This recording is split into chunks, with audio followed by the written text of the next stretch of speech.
First, we have a variation order, November the 1st, 2021, number 998-4 Wolf Street. We will call this meeting to order. We have supporting material. Oh, Earl? And I gotta excuse myself because this thing, she said I could sit in the audience, but I can't sit there as a counselor. Okay. So I'll excuse myself. Certainly.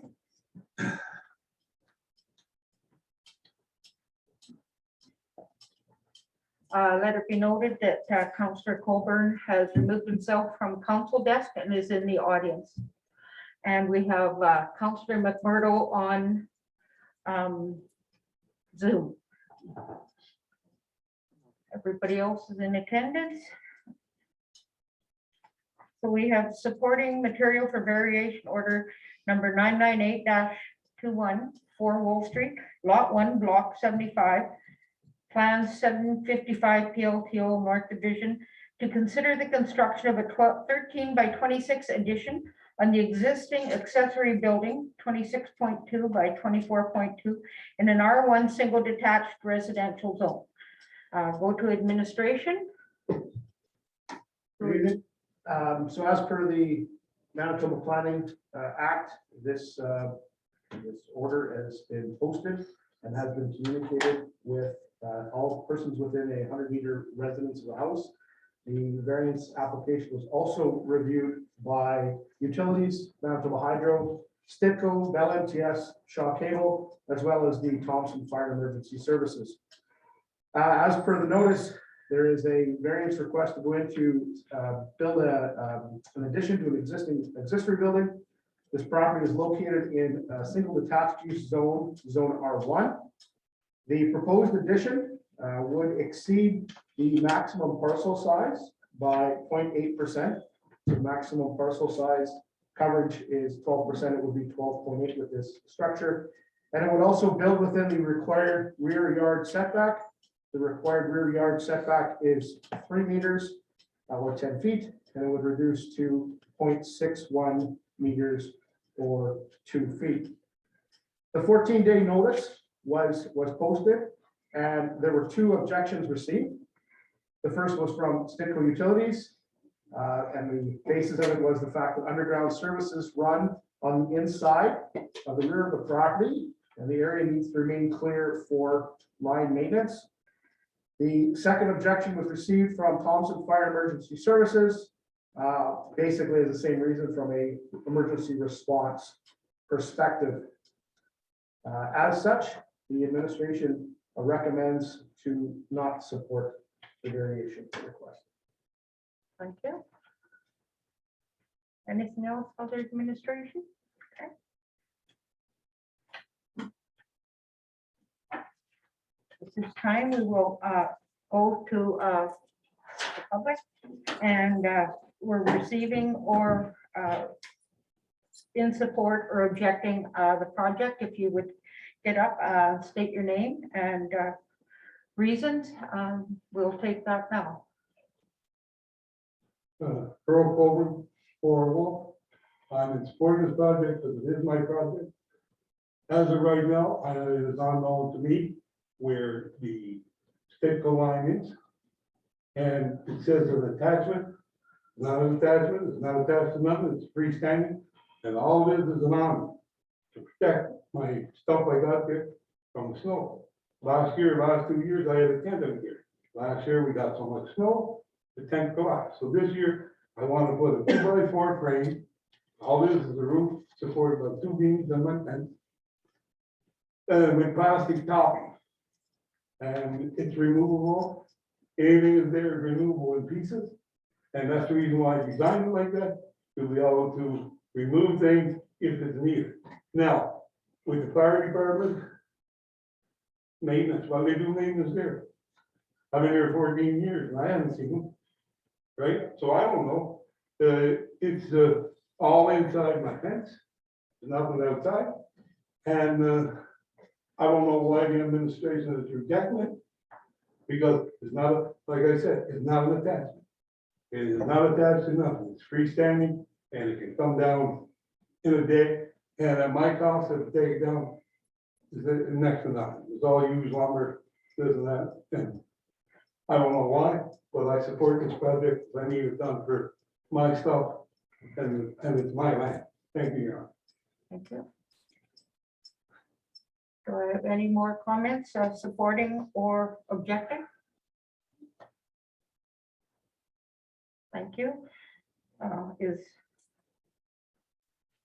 with second time, have we got any more supports or objections to this project? Third and final time. Seeing none, we will. Tammy, can we move this into? Yeah, you just call for adjournment. Okay, so we will move this next on to, it'll be on the agenda for tonight's council. Call for adjournment. Kathy and Les, all in favor? Okay, thank you. Thanks. Earl?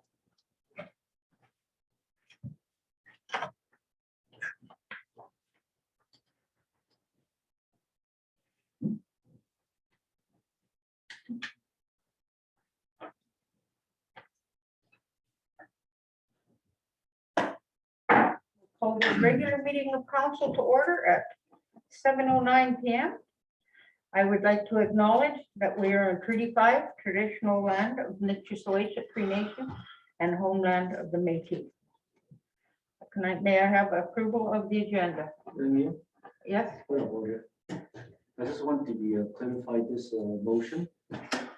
7.2 and 7.4 regarding the rescinding. Mhm. Is it a rescinding or reconsidering? Pardon? Is it, I think it's a violation of the Robert's Rule of Law. I think it's not rescinding, it should be motion of reconsidering. It's confusing right now because you rescind the resolution, that means you want to take it off table. I want you to rule that. I say instead of rescinding the resolution, should be reconsidering. Reconsider. So somehow, I think somehow it's wrong there. So I want you to rule that, please. I'm going to go to Tammy. She has her hand up. Sure, I spoke to the MSOs in regards to this to make sure that the process is being done properly. And they assured me that yes, they will have, you have to do a rescinding and we're following the proper process. So, okay, let's read that first before. Are you going to do that? Pardon? I have one of order. Make sure you do it. Point of order concerning exactly. If we're going as a point of order on it, if we have the clarification of the MSOs, I'm comfortable with going the way it is. So your ruling is okay. So your ruling is okay. Yes. Okay, all right. Um, Okay, did you want to continue? Second thing about this, the rescinding has been happened so many times in 2 terms. I never seen that the resolution bring back the same night immediately. So why does this happen today? Meaning, The rescinding is happening tonight, or reconsidering the call. But the resolution right away immediately that we have to discuss. So the question is, if let's say the rescinding is defeated, how we going to then do the it? resolution will not go forward if the rescinding is defeated. Just to make sure that we all follow the procedure. Yes, Otherwise, it's confusing. yes, no, if the rescinding doesn't pass, then the resolution will be taken off. Okay, thank you. Okay, Councilor Brown. Thank you, Madam Mayor. I just want to point out that the bylaw that we have for procedural isn't consistent with the word rescind. For obvious reasons, rescind is to pull back something that was a positive. This was something that was voted against, so it's reconsider. It's used in the bylaw. But I will point out, the term rescind isn't in our actual bylaw, and would suggest that we either adjust the bylaw itself or adjust our practice. Thank you. Okay, thank you. You've got that noted, Tammy? Yes. Are we okay with it going forward then? May I have approval of the agenda? Understood. Count, yep, So what are we gonna follow? We're gonna follow the municipal act, we're gonna follow the bylaw of the city. I think Councillor Fountain said in future, so I'm assuming that we will do it as it is on the paper tonight. Kathy, or Tammy? Again, I spoke to the MSOs and we are following the municipal act and our bylaw because they review both. So we're both following both. Thank you. Does that clarify it for you, Councillor Ellsworth? It clarified from that standpoint, I disagree. You either follow one or the other, so I'll leave it at that. I don't think we're following the bylaw, And the municipal act also supersedes our bylaw. if it's better.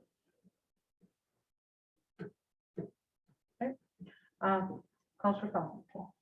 Sorry to prolong this, I mean, we should move on, but can I ask whether rescind is actually defined in the municipal act?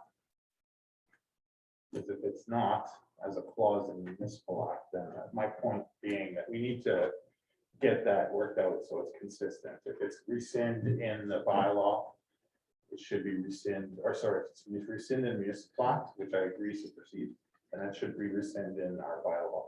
If it's reconsider, which makes more sense in a case where it's positive or a negative, both, then it should be the same in our bylaw. Currently in our bylaw, it's reconsider. So just ask that we look at that, please. Could we do a friendly amendment on this to put reconsider, Tammy, or not? There's no friendly amendment necessary. Okay. Thank you. Okay, so our approval of the agenda, We still need a mover and a seconder. yeah, that's what I. Councillor approved, Councillor Landmark, all those in favor? Aye. Opposed? Carried. Next, we're going to go to community feedback. Comments? Ron Mavichuk, 20 Ash Street. Would you people just finish speaking about on the rescind? The reason why it would be a motion to reconsider rather than a rescind is because immediately following, you have the same question going to another resolution. Obviously, it's a reconsider. A rescind would be just quash it and it's done. It looks like an obvious trying to stack the deck here is all it is by those who lost the original resolution. That's what I'm saying here. That's first. Second, Winter Wonderland. Earlier this year, I asked a question on a check that was written to McCready Park for $800+ I want to know, is it expected again for the citizens of Thompson to pay for the hydro out at McCready Park this year? It is not the citizens of Thompson paying for hydro, it is Winter Wonderland, which is the pool committee, which is the fundraising is separate. Okay, that answers that one. I finally get an answer out of this place. Next, are there any other expenses that we're unaware of at this point? At Winter Wonderland? Absolutely not. Okay, so that's all, it's good enough.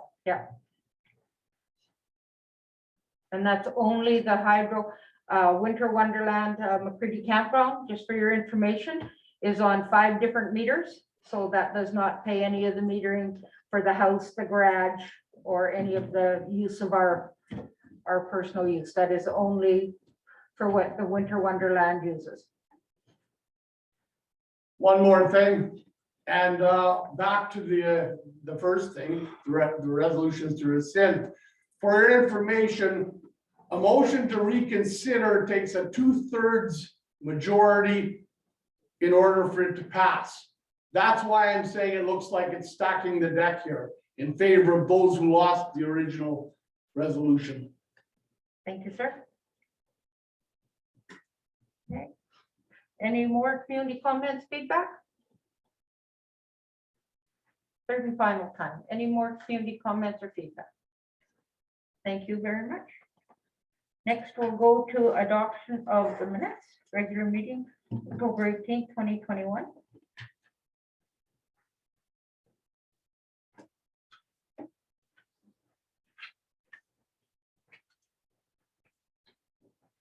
Resolution 2021-143, moved by Councillor Prue, second by Councillor Landmark.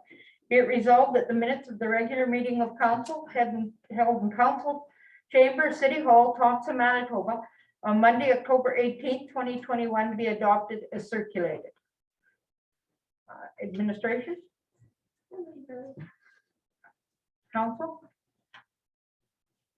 Councilor Fountain.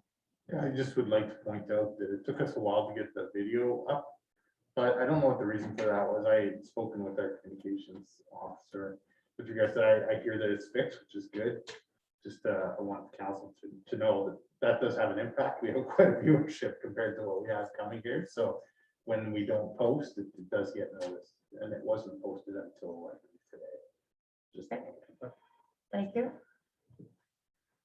I'll call for the question. All those in favor? Opposed? Carried.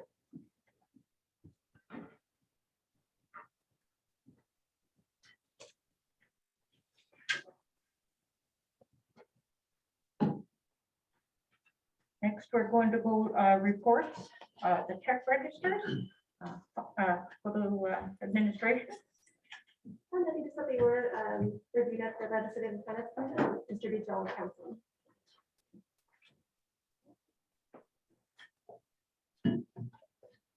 Questions? Councilor Wong? Thank you, Madam Mayor. I did ask this question at the finance committee about the check written to Santa $164,000. And the CFO told me it's part of the initial amount. So I asked her to clarify that so we can move forward. Have you got that detail for us yet? The stamp it on the school. Yeah. Yes, so the total amount paid to date is $320,149.84. So it has included the 160. Yeah, that's the total to date. Thank you. Councilor Copeland? I was going to inquire with same check. Thank you. Any other inquiries? Questions? Okay, we will receive for information. If you do have any further questions, please get a hold of our administration. Next, we're going into resolutions. Resolution 7.1 is a resolution. Oh, I'm sorry. Okay. Oh, I'm sorry. 6.2, the Q3 financials. It's that one. 8.2, administration. Actually, I'll just kind of give a brief overview of the differences to date. So under license permits and fines, we're on track to meet that budget. Sales and service is over landfill at the end of 3 quarters, was 100% of the full year budget. So we will see a surplus in the landfill area over the year. Ambulance is on track. We should see a slight surplus in the ambulance bill. Under rentals, right now it's showing under budget, but the COVID backwards will be over budget. We have several more months than we had initially anticipated that would be in there. The penalties are over budget, and we do have one property that's in receivership. And other revenue is really under right now, so that's really why you're seeing it being under budget for the year. Under grants, it's showing a large deficit, and that's just the ICIP grants, which are delayed this year. We didn't do the project this year because we didn't get approval early enough in the construction season. Under expenses, general government is on track. Protective services is over budget, and we're expecting it to be even more over budget once we get the full impact of the RCMP unionization, which we haven't received at this time. Transportation is under budget. Labor is under budget. We've seen that in a lot of departments this year. Hot asphalt was not available to purchase this year, and the transit right now is under budget due to the handyman contract not being approved. Under resource conservation, the director position was vacant until recently, so there has been very little expenses in that area this year. And recreation again is very under budget for labor, as the building is closed for most of the year. Now in Q4, we're expecting that the expenses to come up now that we have kind of fully operational cold side of the building, even though the warm side is still being occupied by the vaccination clinic. Under the utility, the expenses are under budget right now. We're currently short several labor positions again in that area. So for the end of the year, we are anticipating that we will have a surplus of about 1.2 million based on the vacancies that we have in positions. However, that's going to be impacted by the RCMP unionization check once we have that information. So hopefully we'll have that information in the 4th quarter of what that impact will be to us. thank you. Any questions? Okay, seeing none, we'll receive for information. I apologize, Jenny. Getting you off the hook for another presentation. 7.7 is a resolution. 7.1 is a resolution to approve variation order 998-21 for Wolf Street. I accuse myself. Please note that Councillor Colburn is excusing himself from the room for this resolution. Resolution 2021-144, moved by Councillor Fountain, sorry, seconded by Councillor Landmark. Whereas the city of Thompson is in receipt of a variation order application number 998-21-4 Wolf Street, Lot 1, Block 75, Plan 755 Hill Hill, North Division for the following. The construction of 13 by 2 by 26.2 addition to an accessory building built within the required rear yard, decreased from 10 foot to 2 feet and increasing the maximum parcel coverage from 12% to 12.8% in a single detached residential zone, R1. And whereas under the provisions of the Planning Act, a public hearing has been held to hear representations for and or against the variation order. Now therefore be it resolved, the council approved variation order number 998-21 for Wolf Street for the construction of accessory building in a single detached residential zone, R1. Go to administration. Yeah, so the public hearing was held this evening. Again, this is for construction of addition to an existing accessory building, 13 by 26 foot, reducing the rear setback from 10 feet or 2 meters to 2 feet, 0.61 meters. The variation was circulated to stakeholders, and 2 objections were received. Again, one from Sticker Utilities around the underground services being run and that area needed to be really clear for maintenance. And secondly, from Thompson Fire Emergency, again, who object the variation as requiring access for emergency services to that area. As such, administration recommends to not approve this variation. Thank you. Go to Councillor Fountain. Is the mover? Thank you, Madam Mayor. I do note that there's a setback, or not a setback, a concern from Stitco with regards to the property. I have a similar line running through my property as many others do. When I look at my property and see how many possible setbacks there can be if we set these precedents with every single utility, there's no possibility of using any of your property. So I won't be I'll be supporting the variance just on the basis that when you pay taxes towards a property that's a certain size, you should be able to do what you want with that property with the condition that it falls within the city bylaws. Okay, thank you. Councillor Wong. Thank you, Madam Mayor. I'd more like to see the line location regarding the underground service. I don't see the attachment. And I also believe the lines run behind all the property and then they branch it off to each houses. Unfortunately, he's not here for me to ask the question about does he use sticker at all? If he doesn't, would it be changing the objection if he required the sticker to cap that line? Would it change the perspective? But unfortunately, I don't have the opportunity to ask the question because just now was the public is not our place to ask the question. So again, based on the variance, we have set a lot of examples for the past few years. We always allow the variance. So, and one thing concerned me about the fire department, and also this is the first time in many times I did this variance. And first time I see the fire department have concern. And so many other times I never seen them come and say, I have a concern. So somehow, I don't think, that's still irrelevant, but I'm just saying, the main point is, if he asks to go to cap the line, will it be change the perspective? So based on the information I have right now, I would support to have the variance approved. Other than that, I'm in favor of that. Thank you. Thank you. Deputy Mayor Valentino? Thank you, Mayor Smith.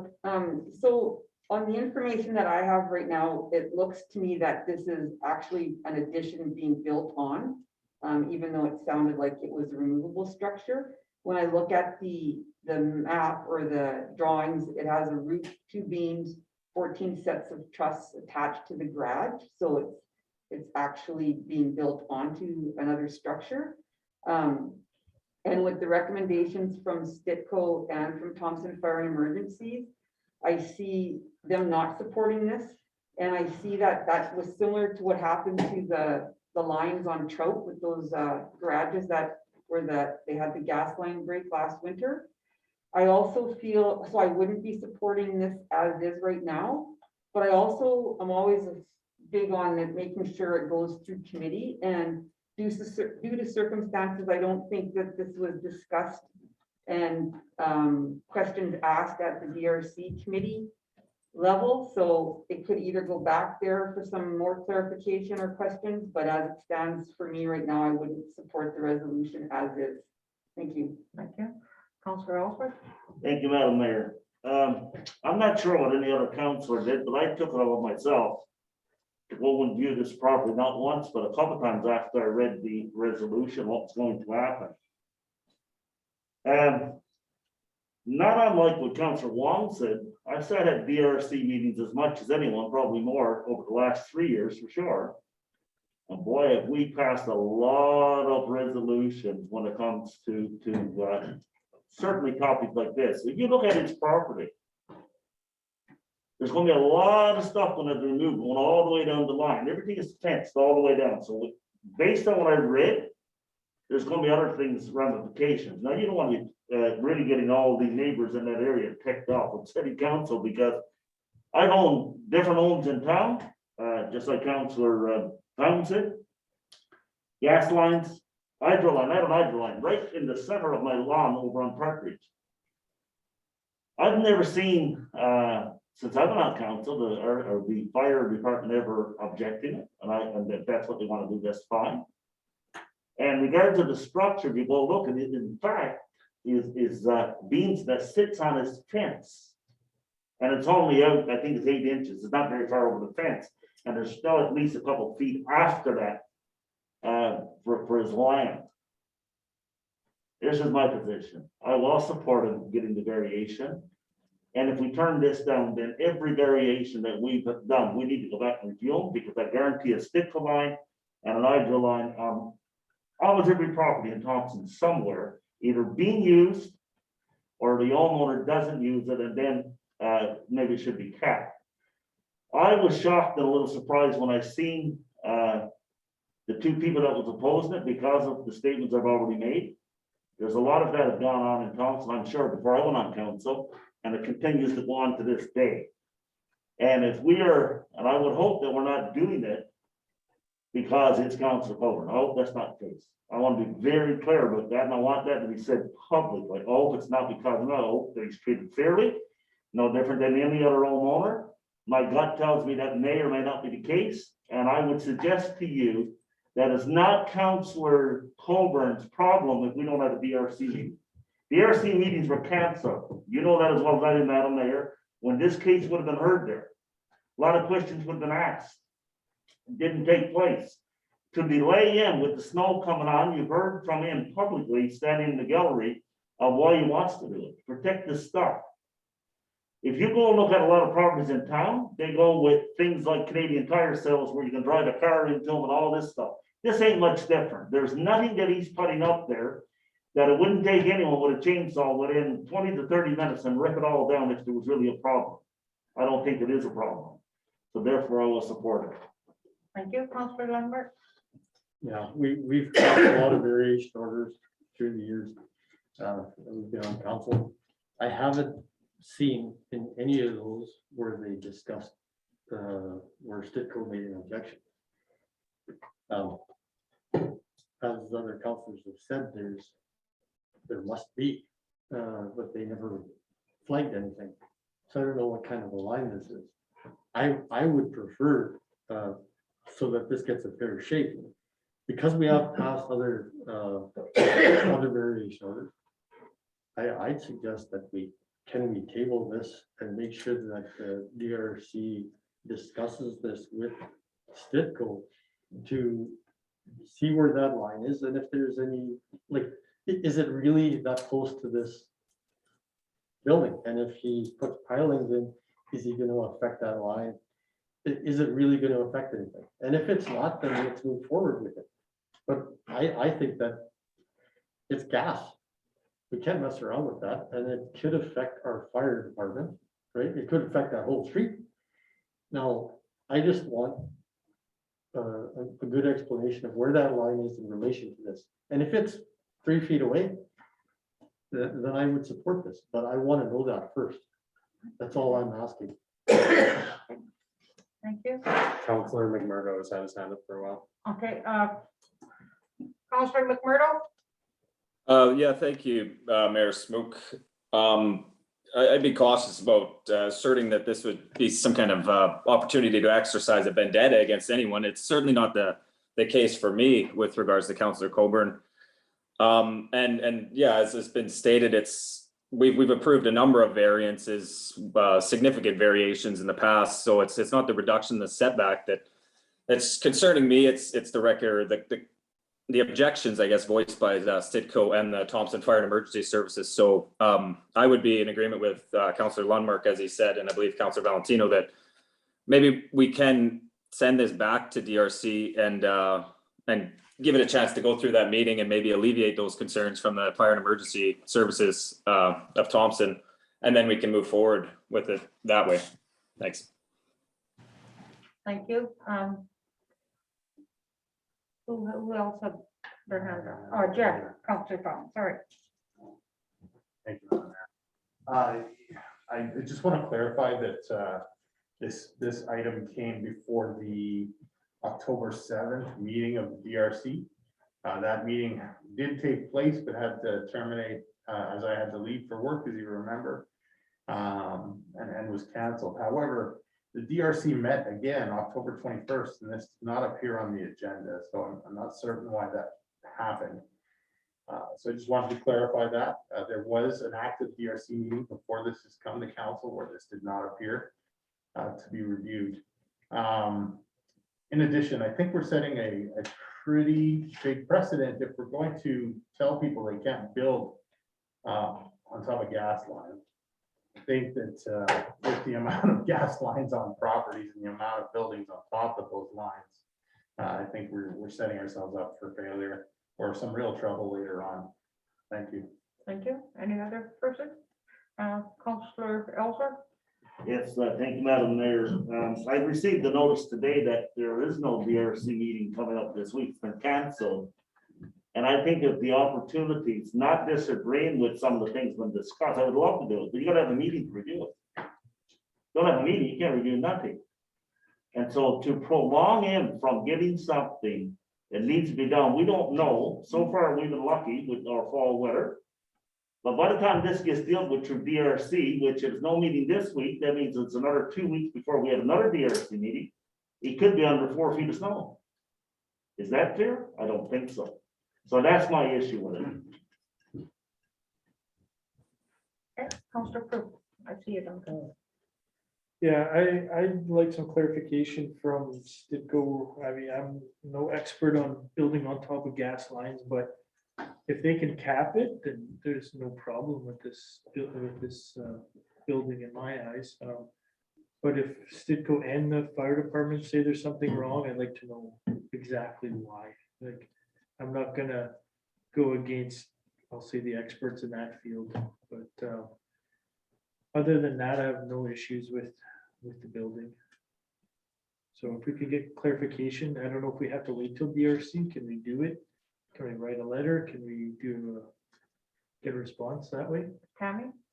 Sure, I can speak to clarification in regards to process. So if it was a wish of council to table this, this can be brought back to administration to find out what's the issue with Sticko is. And then this can be brought back to the next regular meeting of council. Okay, anybody else? Councilor Wong, sorry. Thank you, Madam Mayor. Another piece of information I think is missing in this resolution, because according to the building inspector, his fence is built between his property, 2 feet between the property. His property is further than the fence that he built. So there's already 2 feet right there. So somehow, in my interpretation, or based on this information I get, the gas line should be in behind the whole entire deal road. It's not gonna be this way. The only way it comes to this way is branching off to his house. That's why it's very important piece of information. If he can cap that, would it be a big concern? So somehow, I think somehow there's a misinformation here about the fence.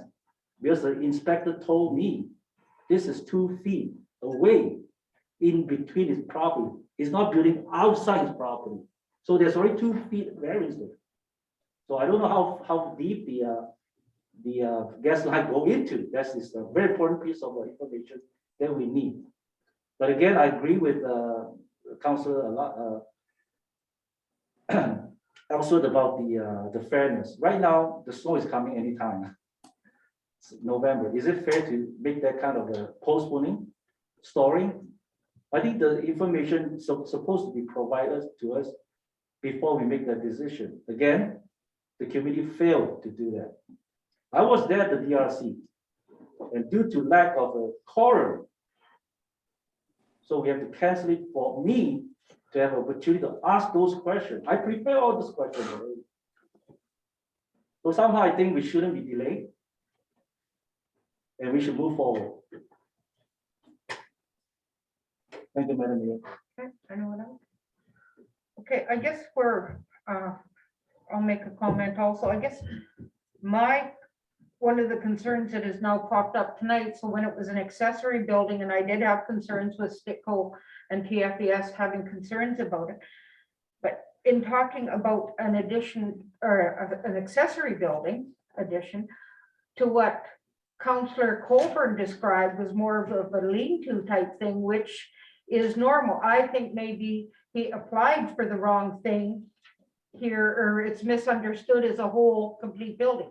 I too have drove by it a few times trying to figure it out. I see the, from what I can see over the fence, it's, a structure built there. But now whether it would be just tarped or an actual roof put on it would be, different things. I think possibly maybe until this goes back, whether Councillor Colburn puts a tarp or something over to protect his stuff until things, but I think we do have to get clarification from Sticko and even Thompson Fire and Emergency Service as to exactly the lines where the things are. If we pass it on to administration to do that, it's very possible that we could get clarification, or if Councillor Colburn could do as he has in the last couple of years and do a temporary structure for this winter as he has in the past. Thank you. Any other further comments now? Councillor Ellsworth. Madam Mayor. And this is why we get in trouble as a council. We have committees to look into these things. We have DRC committee. And when you can't get quorum to do a DRC committee, not once, not twice, it's been several times to get, all these questions asked, that's how you hurt the public. That's why we have trouble with the public. It costs them money in some cases. It causes them grief. And we've already taken off, I would suggest 25 to 30 minutes tonight on this issue alone, which should have been done straightforward. Because of some of those questions that the RCMP and Sticko came up with, they are real issues. Because I think it's a lack of understanding too somewhere. We wouldn't be here talking about it. It would have came from the DRC very clearly stating you need to make a change in this. You need to do something different if this is what you want to do. So instead, here we are on a regular council meeting. And other than you and I don't know anyone else. Everyone's going to vote one way or the other, but other than you and I don't know anyone else that took the opportunity. I think Councilor Wong did, and looked at the structure because I couldn't understand what I was reading. And when I don't understand something, I've got to go and look because I don't represent council ourselves, or represent the people of Thompson. And we need to do due diligence. So I'm very concerned the way this is going tonight, yet understanding to some degree why. Thank you. Thank you. Councillor McMurdo, have anything to see on the screen at all? No? It doesn't have his hand up now. Okay, thank you. Councillor Crew. So it sounds like obviously some of us are confused, but could it go on condition or caveat that Stitco rather caps it or gives us the okay? No one has a problem. That's the only problem is the Stitco. No one has a problem with the size of the structure, where it is, any of that. Could we not go ahead, pass it on that caveat, and then if they pass it, then we do it? Is that an option, I'm asking? Tammy, you or Lyle? Personally, I would rather see if we could work with Stitco and the Thompson Fire and Emergency to find out exactly what their issue was, hopefully sooner than later. Maybe we could call us together to deal with this public. We've had special meetings for things before so that it is done at some point this week or early next. Councilor Fountain?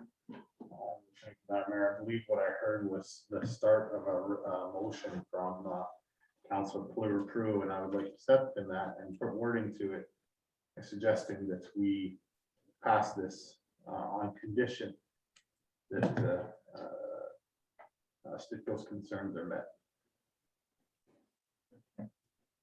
So you would need a motion to amend, you need a mover and a seconder, and then following with the wording. So it would Move to be, amend with the wording I provided. Okay, so Councillor Fountain is making the motion. I'll second. I'd second.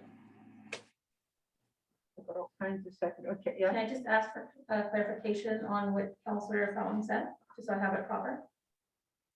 The motion be Subject to- moved and we vote on this subject to Stitco Substitute being condition. satisfied. Councilor McMurdo has his hand up. Just so, subject to Stitco being satisfied, is that the wording we want to go with?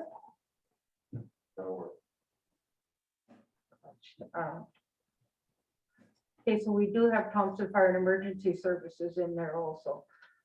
Do we want to clarify with them what their Point concern of was? order on that. Okay, Can we vote on that motion? If that doesn't satisfy council, then we can go on. okay, and then, okay, Just clarification, Mayor, not a point of order, clarification. If I read it right, maybe you can help me with this. The Thompson Fire Services was turned it down because Stitco did. Yes. Am I? It was the location of the line, yeah, which then Tom. Exactly. That's why they turned it down. It had nothing else. That's the way I read it. It had nothing else to do with it. So I think in that clarification, we should be able to proceed. Tammy, We need to vote on the amendment. okay, do you have your Just- seconder? Did you, Yeah, it was moved by Councillor Fountain, seconded by Councillor Crew. okay, And it's supposed to, after the resolution is read, it's subject to Stitco being satisfied. Casper? Just before we move on, Councilor McMurdo has his hand up. I don't know. Councillor McMurdo, do you have your hand up for a clarification or question on this? I was just going to speak in support of the motion that Councillor Fountain moved, that if we satisfy the objections of Stitco and the Fire and Emergency Services, that I'm in support of it. Thanks. Okay. Basically, we have Councillor Fountain making the motion, Councillor Prue, that this motion will pass if Stitco Utilities is reached and they're satisfied with the. All those in favor? All right. Okay, carried unanimously. Okay, so, I'm sorry, that's just the amendment being, yeah, that's the so now we amendment. have to vote on the resolution as amended. Okay, you want to read the resolution for me exactly as you have it? For sure.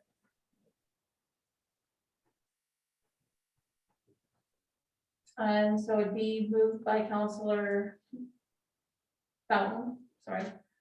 Yeah, moved by Counselor Fountain, second by Counselor Landmark.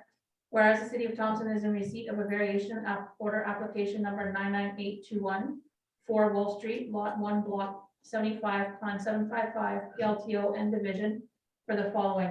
The construction of a 13x2 by 26x2 addition to an accessory building built within the required rear yard decreased from 10 feet to 2 feet and increasing the maximum parcel coverage from 12% to 12.8% in a single detached residential zone R1. And whereas under the provisions of the Planning Act, a public hearing was held to hear representation in favor or against the variation order. Now therefore be it resolved, council approve variation order number 99821 for Wolf Street for the construction of an accessory building in a single detached residential zone, subject to STIPCO being satisfied. And then we need to vote on that resolution. Okay. So I need another mover and seconder for that, Just or need to just vote on okay? the, just need to vote on that. Call for the question. Is there any questions in concerns? No? Call for the question. All those in favor? We have a question. Also, one more question. Oh, did you, sorry? So if they're not satisfied, this is defeated. Right. I just wanted to make sure because I thought that there's nothing you can do to change it, and that's unfortunate, but okay. Just wanted to clarify. Right. Yeah, thank you. Okay, call for the question. All those in favor? All right. Carried.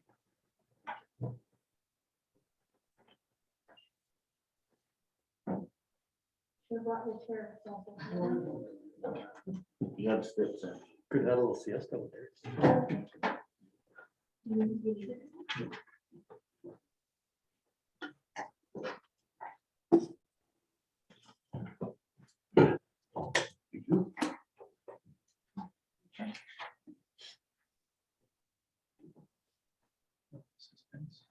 We'll update you after, sir.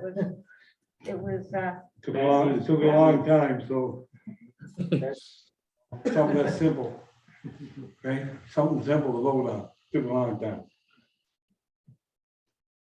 thank you. 7.2, resolution to rescind resolution 2021-136, tabulation of the purchase, the loader for Tormont Cat as per tender file number 12021. Resolution 2021-145, moved by Councilor Landmark, seconded by Councilor Crew.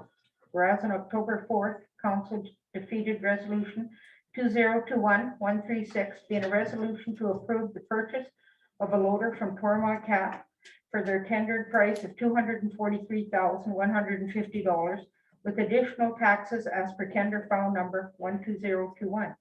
And whereas on October 18th, Councilor Landmark submitted a written notice of motion to rescind resolution number 2021-136. Now therefore be it resolved that council rescind resolution number 2021-136.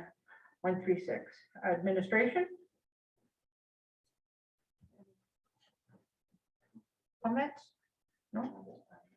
Okay, councilors? Councilor Wong? Second, Madam Mayor. First of all, I'd like to make a clarification. I did talk to MSO as well. The question I'd like to ask, why Councilor Lama want to bring this back to discuss? Councilor Lamar? I wanted to bring this back to discuss because we budgeted for this. We put this into our city's plan for the year, along with a couple other items.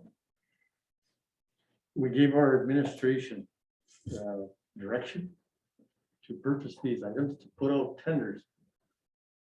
Our administration did as they were requested, and they did a good job. They put out tenders, especially specifically on this item. They put out a tender, and we've received almost. We have an issue constantly with not getting a number of tenders.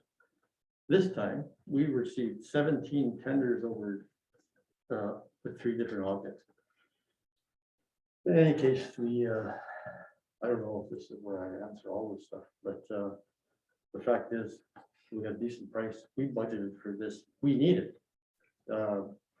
Unfortunately, I wasn't able to attend the public works meeting the other day because of reasons. I had reasons.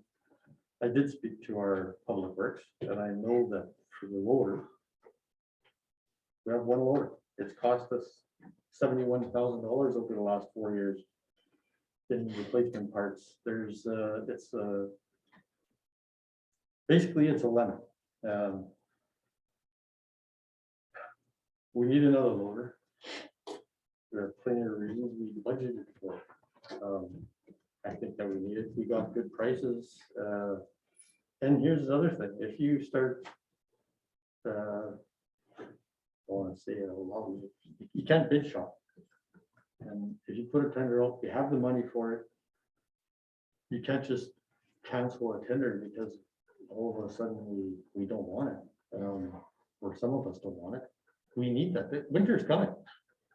Like it or not, we're in Thompson. We have a loader that's unusable half the time. And I think that we need to make sure that we have the equipment to allow our staff to make sure that our streets are safe. That's why I brought this back. Enough for all, Madam Mayor? Thank you. That being said, is interesting part I want the public aware of and notice about the process. On September 27, majority of the council that appointed to the committee, which is the finance committee, have a consensus to put this resolution, the tabulation, forward to the council to approve. Out of the 4, at that meeting, 2 didn't even show up if it's so important to defend the bill. They didn't even show up to vote on it. The phony part tonight is the person who put the resolution to rescind didn't even make the effort to come and defend the bill. And the person who seconded also didn't show up for the meeting to defend the bill. So now we talk about democracy. Are we going to throw all the democracy to the drain? This is a very slippery slope, in my opinion. The message is sending out to the public. As an elected official, if you're so passionate and so think of needed, show up to defend the bill. But now, the message is sent clearly to me. You don't have to show up. You don't have to come and put your argument to the public or to the rest of the colleague to support your ideology. If I don't like the result, I just put the motion to rescind or reconsider. I did ask the MSO about this event. You know what they told me? As an elected official, you have 2 obligations: legal obligation and moral obligation. If you can't even show up to defend the bill, now you will come back and throw us under the bus? Okay, please, respect. And there's. I want to finish my time, Madam Mayor. Excuse me, I asked you to be respectful. I am respectful. I didn't mention no name. No, but you have raised your voice, please. Okay, I'm sorry. I will Thank you. slow down my voice. I will be a little bit more, mellow. But the funniest part is, if everybody remember October 10th, May 10th, about the budget, the same person was so sick, and he can manage to come on Zoom to vote on that bill. That means it's doable. That means he had passion about that. But this bill, to me, is phony. Because you have the phone option, you have the Zoom option, you have so many options that we provided. Furthermore, they can control when to come, when not to come for the resolution. Because they have majority at the committee members, they can say if they don't have the number to approve it, they could easily say, don't put it on to discuss. When you put it on, that means you're confident that you're going to show up to defend the bill. That message is very bad, in my opinion, right now, what they've been doing. So with that, I will ask for a recorded vote. Thank you, Madam Mayor. Thank you. Any other hand? Councilor Olber? Thank you, Madam Mayor. This is troubling for me as well. I'm not going to reiterate all that I had said when I was against the bill. First of all, let's understand budget. Councilor Lundmark was right, it was budget. Let's be clear about that. But like any budget, things happen throughout the year. So your priority can change. I did take it on myself. I was at all the meetings. Kudos to Councilor Valentino. She had us over on a tour. Who showed up on the tour? Can I answer that question for council? Who showed up? Who showed up on the tour? Yourself, Councilor Val, or Deputy Mayor Valentino, myself. And what was the most, we looked at a few things. What was the biggest discussion? The loader And the grader. and the grader. So what? Why did we do that? Because we wanted to understand. Certainly I went to have a better understanding. I asked a lot of questions to the Public Works Director because we're talking about $700,000, give or take a few dollars. I thought it was important that I understand it. That's the first point. I have nothing but respect for my fellow councilors. Let's be clear about that. It's not about that. But this was duly debated in council when we passed that resolution. And I must concur with Councilor Wong. So do I need to stop coming to meetings now? You'll never have quorum, probably will do, but do I need to stop now because I can come back anytime to rescind things? That doesn't sit well with me. I'm not going to certainly look at any council and ask them the reason why they weren't there. That's none of my business. They make a choice whether they could be legitimate, it could be not. But when we go out of our way as a council, and in particular, Council Valentino, to call for a tour to look at the equipment, and two councilors and the mayor shows up, that really, I'm offended by that. And that's the case far too often. Now let's get right into the meat of this. Do we need a new loader and a new grader? If you ask me as a council, I believe, yes, we got to replace equipment, but let's understand that we got to replace equipment. My biggest issue with this was, for those that weren't here, I want to be clear. We got a vacuum truck that we rent out of Winnipeg at $12,000 a month. And we probably have had it for a few months now at an alarming rate of expense to the taxpayers of this city. And that was why I said no, for the most part, to the loader and the grader after I looked at it. Not that we don't need it. I want to declare that. But you got to prioritize. We went to the city taxpayers and charged them 2% because we needed money. I did ask the Public Works Director where we're going to get the money for a vacuum truck, and he explained that to me. And another piece that I didn't know. I think the biggest part is, we discussed it in the variation earlier, is the lack of information that comes to city council. It's becoming a big problem because I got more answered on that tour than I've had any meeting that I've been on. More answered. I will not support this, not because I don't think. I think we need a vacuum truck regardless, and you can debate all night. And I'm going to wind it up, Mayor Smoot. You can debate all night whether it's an operating cost or a reserve. I got news for you. The money comes from the taxpayers in the hand. If we save 1.5% of 1.5 million in the budget, we make a determination which reserve that's going to win at budget because it can't go back to the operating. Yes or no? And that's the problem. So it's not for a second that I don't believe that we don't need more equipment. Right now, I'm very concerned that we have a grader sitting in the yard right now. Two, I think, is down. 2 graders down, and we had snow last night. If we have a snowstorm tomorrow, we got 1 grader. It might sound like I'm contradicting myself, I'm not. We should have been prepared as an administration, as the Public Works Director, because this is what you've taken for granted. And I'll right along with this. There is no resolution that I know of, and I beg to differ, that's guaranteed in this chamber. It could go either way.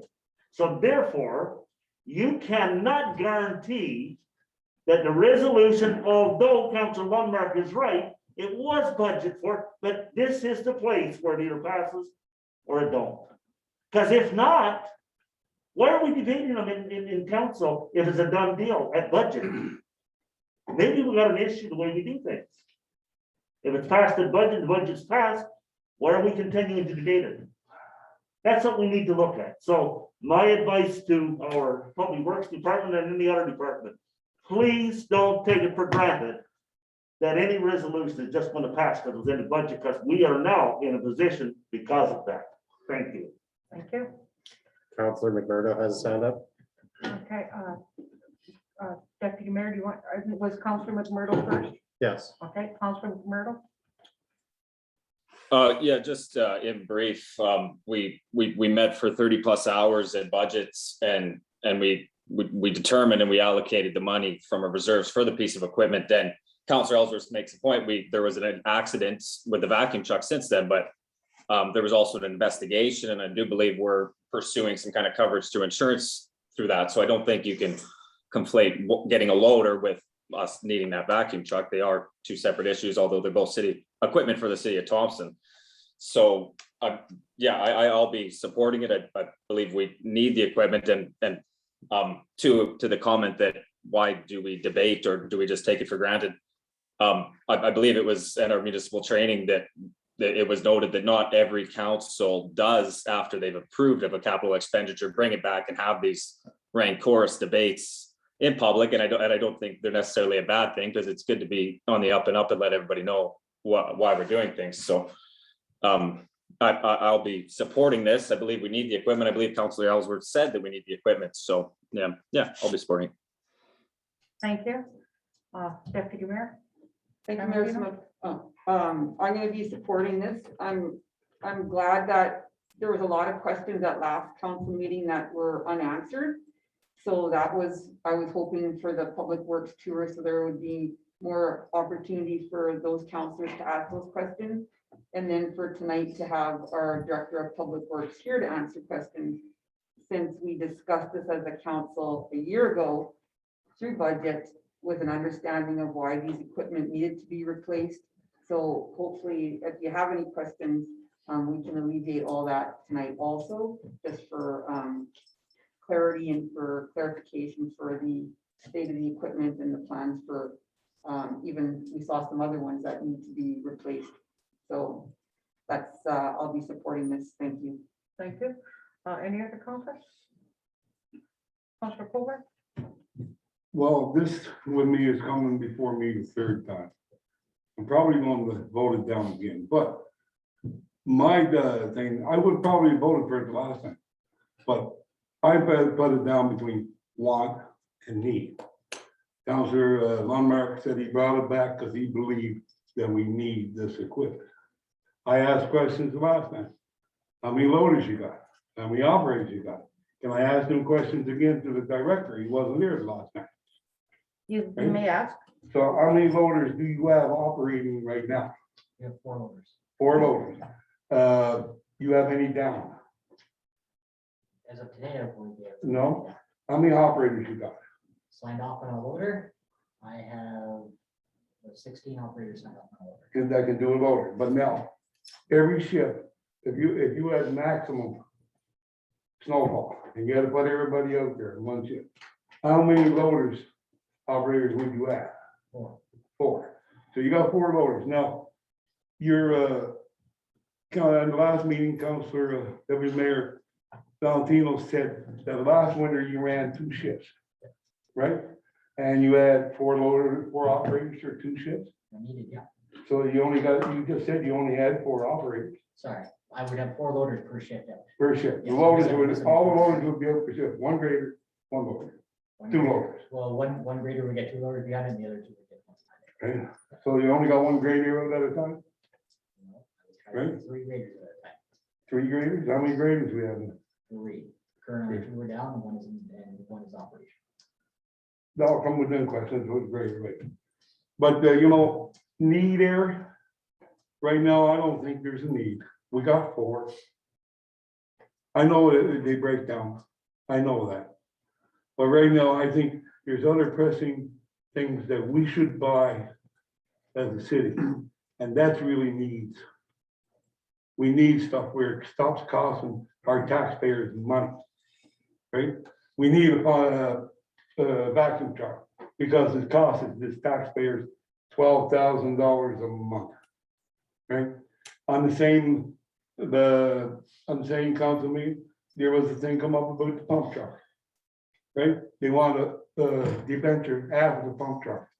That it costs $190,000 over 10 years to the taxpayers. Right? Now, we need that. Do we need a fifth loader? Well, I think the pump truck and the vacuum truck is much more important. So I can't see why this council cannot provide the stuff that this city needs and not what certain councilors or administration want. So it's their needs, because in the end, the taxpayers pay for it all. They're paying for the 12,000 a month. Right, you know, and how can we approve that? You're paying the interest on debt when we got money for buying stuff that we don't need. And we're, but debenture money, which is costing the taxpayers money. One goal I had when I come in, try to keep taxes as low as possible. And now it's all need, it's all wants really to me. We're going past our needs and getting into our wants. Thank you. Thank you. I do want to clarify with Neil, but I don't think we're going to be up to 5 loaders. We'll go back to 4, but could you clarify, Neil? Yeah, this is not in addition to our fleet. This is like replacing one of our 4 loaders. It's not in addition to our fleet, so we would still only have 4 loaders after this. Thank you. Councillor Crew? That was my question, actually. Thank you. Councillor Number? Can I ask Neil a question Mhm. through the chair? I know you did a background check on the one loader that we want to trade in. How much money have we spent on repairs on that loader? And how much downtime have we had over the last 2 years? Do you know those numbers? I have, so from 2016 to 2020, we spent $71,386 on just repair parts for this one loader. With that, so whenever, I don't have the total amount of time it's been down in the shop, every time you order it down, it gets taken apart to see exactly what parts are needed, parts are ordered, and then it sits and waits for the parts to be received and our mechanics to put it back together and get it back on the road. So it does have a lot of downtime every time it's down, every time it breaks down. You're at least down for 2-3 days at the minimum. And that's time during a snow event or during a snowfall season that it's not on the road. Thank you. Councillor Crew? Also, if I could clarify with Jenny, the pumper truck is in need. Councillor Colburn is right with there. The vac truck, sorry. And the plan for that is to pull it out of the it wasn't the public works reserve. was it? Utility reserve. Exactly. Again, that would be Phil's decision, so if that decision got turned out, at that time, council would have to allocate the funds to that because it wasn't in the financial plan. But we did receive the MPS claim for a portion of the amount that would be required. Thank you. Anybody else? Councillor Olber? Mayor Smoot. When I was on the tour, we talked about new equipment. We got two new pieces of equipment that's already cost us money because it's only a 1-year warranty. Here's my point. And we may have a little bit more on loaders or graders or whatever, but it's gonna cost us money eventually. It's when it gets to the point where it's cost us too much. But as a cost of business, no matter what kind of equipment you're running, warranty will only last for so long. With the 2 new pieces of equipment I'm talking about, they're a year old and they're already cost us money. So that would not be a big factor unless it was costing more than it was, or half as much as it was cost per new piece of equipment, then it would become a factor. Thank you. Thank you. Any more comments? Okay. With that, I was also on the tour, was explained as to why that loader takes so long quite often, because it's getting to the age where the parts are hard to come by or have to be privately found. They can't even be found through the manufacturers and that, or the dealers. So There was a few other issues with that loader that we had talked about with the time down, even with the fact that it's not compatible with some of our other equipment that would make a difference when you're doing some of the work. So for that reason, what I saw at the tour, I will be supporting this. So we'll call for the question. All those in favor? In a recorded vote as requested by Councillor Wong. In favor is Councillor Lundmark, Councillor Prue, Deputy Mayor Valentino, Mayor Smook. Aye. Braden, you're voting for, Yes. Councillor McMurdo. Opposed? Councillor Wong, Councillor Fountain, Councillor Colburn, and Councillor Ellsworth. It does pass.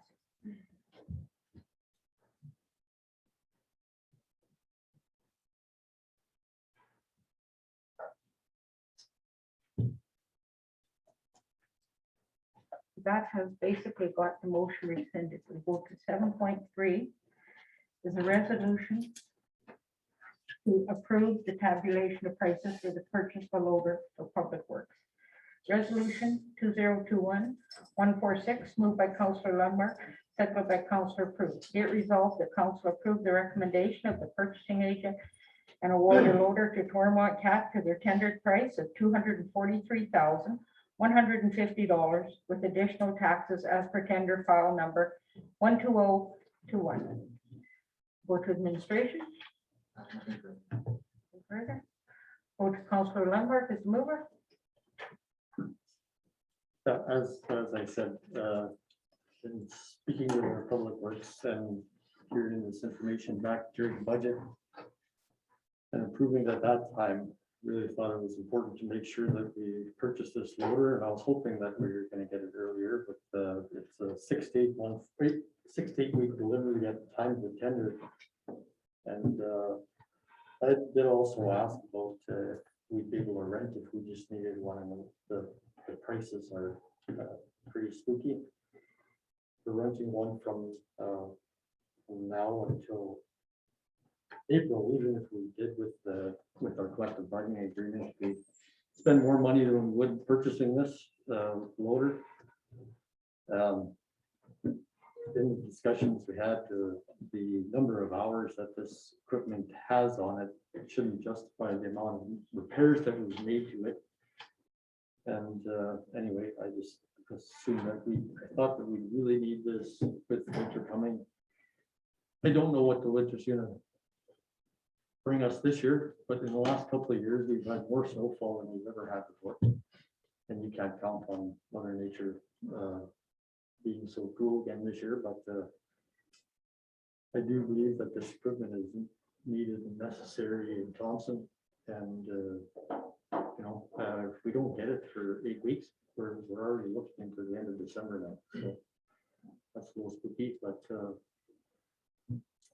I will support this. Thank you. Thank you. Councillor Wong. Thank you, Madam Mayor. It deeply concerned me just now when I heard the public work director say we already spent $71,000 into this loader. If you go Google it, wheel loader for sale, the used good wheel loader for sale, 71,000. You can buy a good used loader, can last for 5 to 10 years if you're maintaining right. Another concern I have, how many Red Seal mechanic we have hired on the payroll, Madam Mayor? Mechanics? Neil, do you have an answer for Yeah, that? I have one mechanical supervisor is Red Seal. I have one Red Seal mechanic, and then I have one individual that just last week got his passed his Red Seal for his illegal measure. Thank you for the information.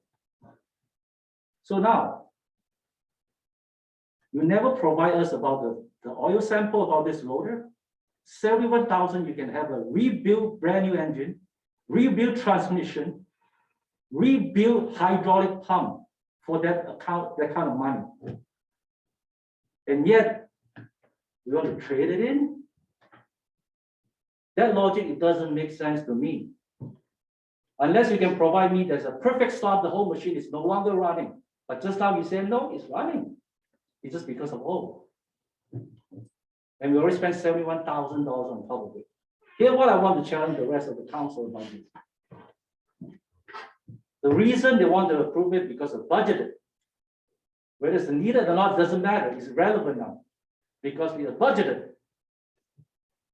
As elected official, I have obligation to make sure the money spent wisely is under the Constitution. That's our job. For you to convince me to say, yeah, we'll spend the money to buy the new loader because of, oh, I have a good news for you. Madam Mayor is the oldest person in this room. Should we replace it? No, absolutely not. Age doesn't matter. It's how you maintain it. You have a rescue mechanic there and spend $71,000. Why the loader is in such a bad condition? Where's accountability? Where's the bar that you set as a leader of the department? Okay, that's enough, I think. We can get reports if you wish. No, too late. Tonight should be approved. Too late. Those reports should come beforehand. There's no oil sample to prove that machine is no longer repairable. It's just because of the age. So far, that's all I heard, and also because of budgeted. That reason doesn't strong enough to convince us to spend the kind of money to buy the new loader. Anyhow, I'm going to ask for recordable again, Madam Mayor. Thank you. Councilor Elser? I'm gonna ask the question through the chair and then I'll follow up, Madam Mayor. Okay. The $71,000 we hear bouncing around that was spent on this loader, was that since the budget? Was that since the budget? Is that since the budget? Yeah, The $71,000 has been from 2016 to 2020. so what have we spent in the last year? Do we have any I don't have idea? a number for this last year. So it's been over 4 years, 5 years. Holy cow, we're getting off pretty good. Here's the thing.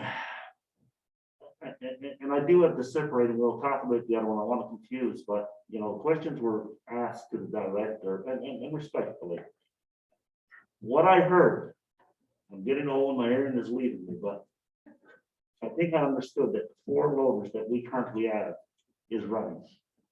Was that what I heard? The 4 loaders that we have. As of today, I believe they are. So I don't know why we're talking about renting out, because even if we placed that 1 loader, the other 3 can go down anytime as well, we couldn't fix that. So that doesn't wash with me, we still got 4 loaders that's not operating. Unlike a resolution we will deal later with, where we're told we only got 1, big difference. So I'm concerned about that. If our director came tonight and said we only had 1 loader operating, I think you'd see more of a crisis. You got 4 operating, 4. You got mechanics online that fixes that. What's the big panic when we know that all the other expenses coming up? Budgets, let me remind council again, budgets change because things happen between we make a budget till we actually come back again. A lot of things happens that we have no control over as a council when it comes to breaking down, but we have the control to prioritize and be accountable to those that put us in this chamber to make those decisions. Thank you. Councilor Fong, did I see your hand up a minute ago? You did, Madam Mayor, thank you. The other day, this will seem like a sidetrack, but you'll see where I'm coming from. You and I went outside of the TRCC and watched water pour onto one of our electrical outlets or a light fixture at the TRCC. And you had told me at that time, you had mentioned to administration, I don't know who it was you had mentioned it to, but it had been 3 weeks before we saw this. You had mentioned to them that gutter was a problem. To me, electricity and water, it's no brain. Those are things that don't mix. You don't let that happen. It was 3 weeks. I bet you it's still not fixed. To me, when I first came here, I had recommended one of the things that I really wanted to see was a scheduled maintenance program with verifiable maintenance in place. And I don't know that we're there. The director of Public Works can correct me if I'm wrong. But I'm really worried about that. I was really hoping that that was something, and we had been promised from our administration that would be in place over the course of this term. And I don't believe we've moved forward. I may be mistaken, but I don't believe we've moved forward there. I'm hoping that Public Works, and not to put anyone on the spot, that's not my intent.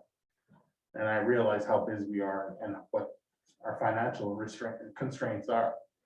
but if the reaction to issues, small at first, at Public Works or anywhere else for that matter, are the same as what I saw at TRCC and what you saw at TRCC, we've got a huge problem here. This is why the pool went down.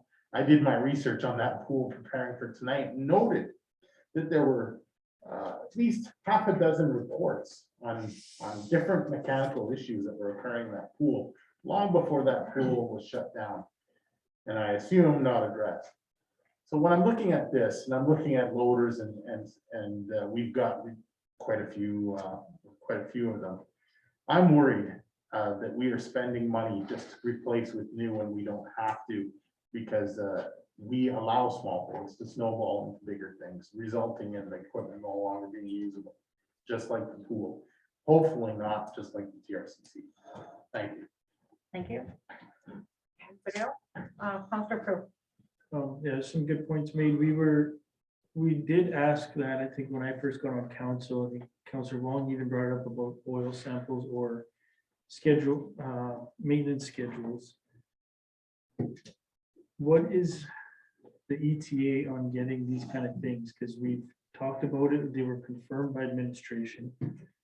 And it would be nice and easier to make decisions when we do have more information. So we're supposed to go to a computerized system. I'm not sure if I could ask Neil. You can ask Neil. Yeah, have we gone to a computerized system to track our maintenance yet, or? There's no computerized system other than Excel.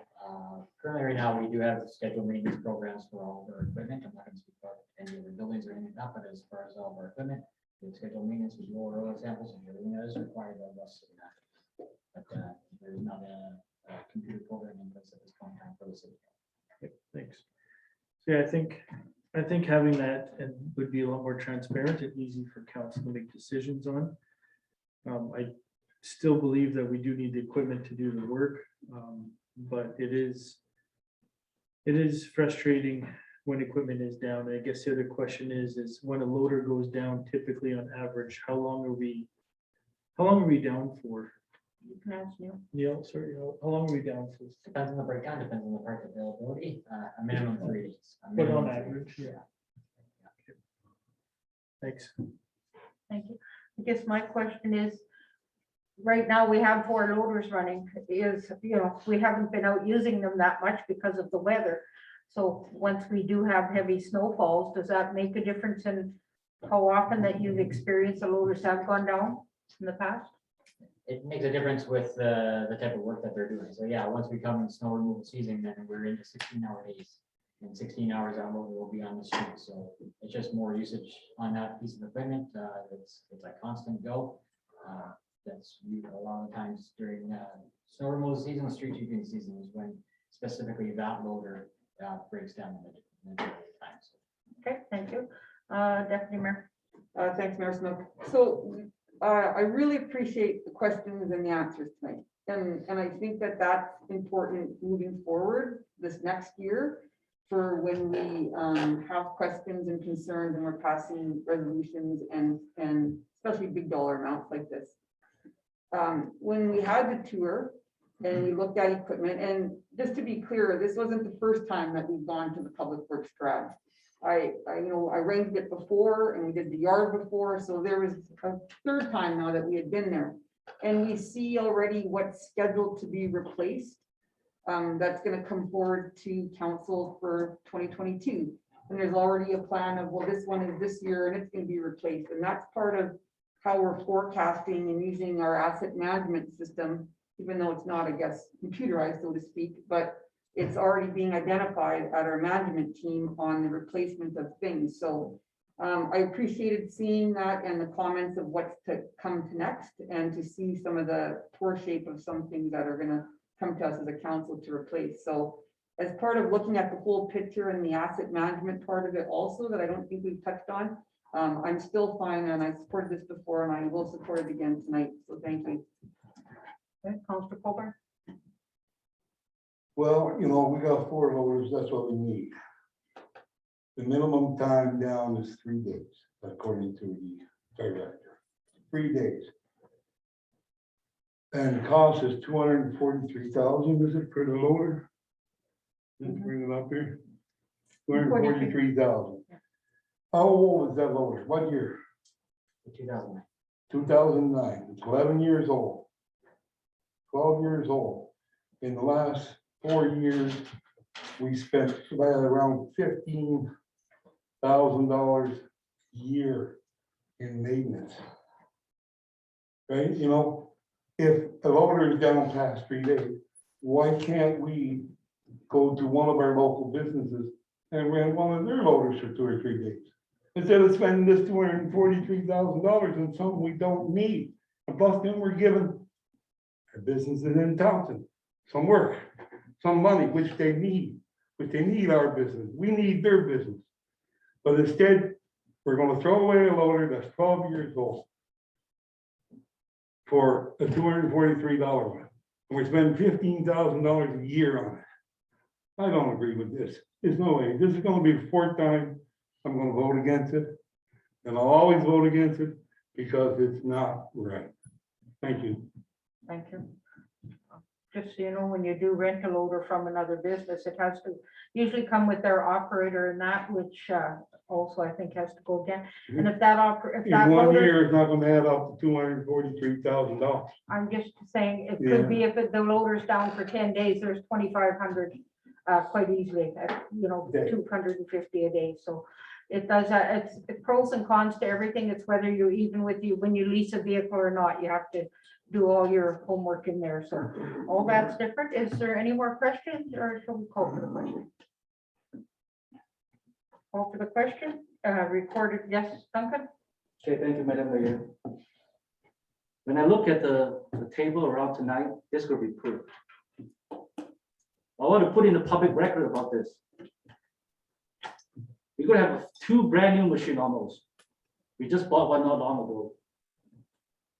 So the reason we buy a newer machine is because of the efficiency, am I right? And a very better technology to use. So somehow we have to save money from somewhere to have a new loader to do the job.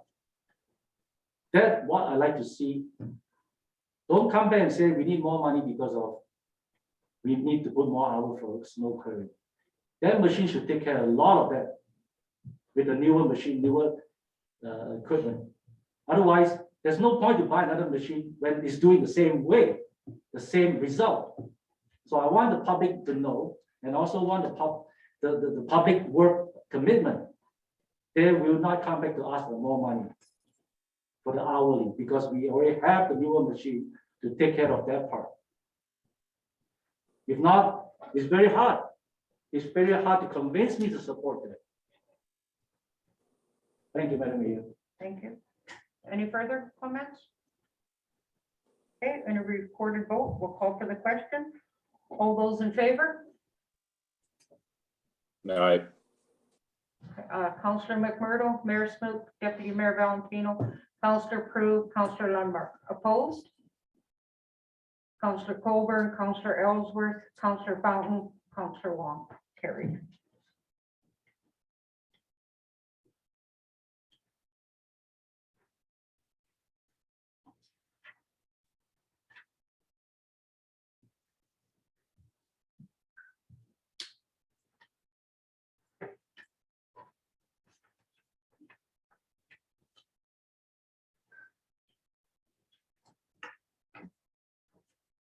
Seven point four is a resolution to rescind resolution number 2021-137, tabulation of prices for the purchase of a grader to Brandt Tractor as per tender file 11921.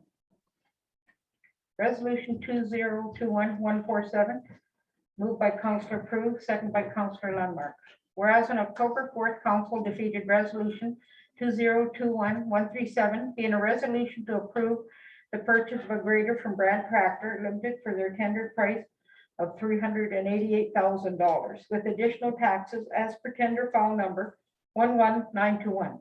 And whereas on October 18th, Councillor Lundmark submitted a written notice of motion to rescind resolution number 2021-137. Now therefore be it resolved that Council rescind resolution number 2021-137. Administration? Any comments? Would Counselor Crew as mover? Yeah, just move this because we're down to one grader, and I think it's extremely important that we do have a grader for this winter season for safety. And our 1985 or 88 champion grader, I think, has had its time. So I've moved this forward, hoping that we could keep our streets clear, make sure ambulances can move around, and our fire department. Thanks. Thank you. Any other counselors, comments? Counselor Ellsworth? How long has this grader been down? We'll answer that next.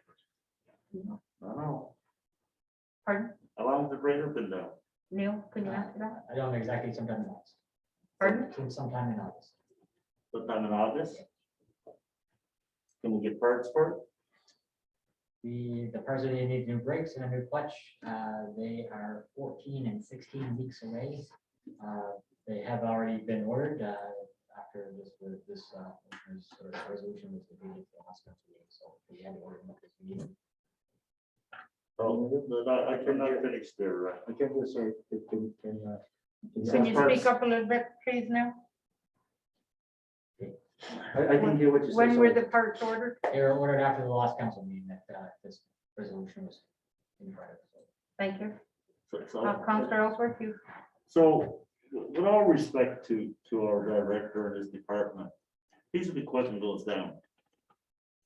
And we've heard it in the chamber tonight, there is no guarantee that a resolution will be passed unless we change the way we do business. When we do a budget and then we say, you know, we've done the budget passed, whether you're for the budget or against the budget, it really doesn't matter. What the budget passes, it's done. So unless we change something that says the things that have been agreed in a budget, we don't need to go back and rehash it. But that's not where we are. Fellow councilors, that's not where we are. We bring those big purchases back here, we duly debate it. And that's what we do as a council. To not have that motor, those parts ordered based on the possibilities, or you think, boy, that's gonna get a lot of trouble, that it's going to pass, I got a problem with that. As a council, I got a problem with that. We could use the argument that, well, we ordered a part to be a waste of money. It's not a waste of money. We spent $71,000 on order prior to that. So I'm concerned, Mayor Smook, and we need to understand what I'm trying to say. I'm concerned that we make decisions based on what we think might happen. That's a problem for you as a mayor of this city. To make sure that when that snow, I don't think we're gonna get snow this year anyway, so we're okay. But that's a problem for you as a city when someone comes up and he says, well, we only got one grader, or we're renting another grader. Well, we didn't order parts because we thought we had it in the budget, it was gonna pass. I wouldn't want to be sitting in your seat or at CHPM answering that question, I'll tell you that right now. So let me say, in closing, we must never, ever allow any department to make those decisions based on the fact that they think that the resolution may pass. I got a problem with that, and so should you, and so should the rest of this council. Counselor Colburn? You said you got two loaders down. What's the other one? Two graders. Two graders down. One you said has been down since August. What about the other one? Our 1998 champion grader. Is it, no, this is our middle grader. This is one that is in our shop there. The differential needs to be replaced. We found used parts because that's all we can find for these champion graders for $14,000, and I'm still waiting on delivery period for those. So that just went down and ended up in the shop. So we're waiting for that. So I have one operational grader to do any snow clearing on it yet until these parts come in. So which grader are we replacing? We're replacing our 1988 champion grader. And that's the one you just ordered parts for after the last meeting. Yes. So we got a 1988, a 1998, and 2009. You know, and for 32 years, they haven't had a problem finding parts, huh? I know they're getting old. right? I don't know, but it don't matter, right? It don't matter what you need or whatever, when this council is ready, they're gonna vote for it. So I'm not gonna vote for it, this will be the fourth time I'll be voting it down too. So, but it don't matter, because we can sit here all night and ask questions, what we want, but then you got the 5 councilors gonna vote for it. So, thank you, Mayor. Thank you, sir. Counselor Wong? It was you, No, right? you were, well, you had, I was taking notes as you were doing it. I did. Councilor McMurdo also has his hand up. Let me do it, I do it then. Hey, I got good news for you, Madam Mayor. We set the precedent of what we did just now. The game's on. I want to point it out again. If you guys are so passionate about the bill, show up. Show up to defend the bill. It's phony.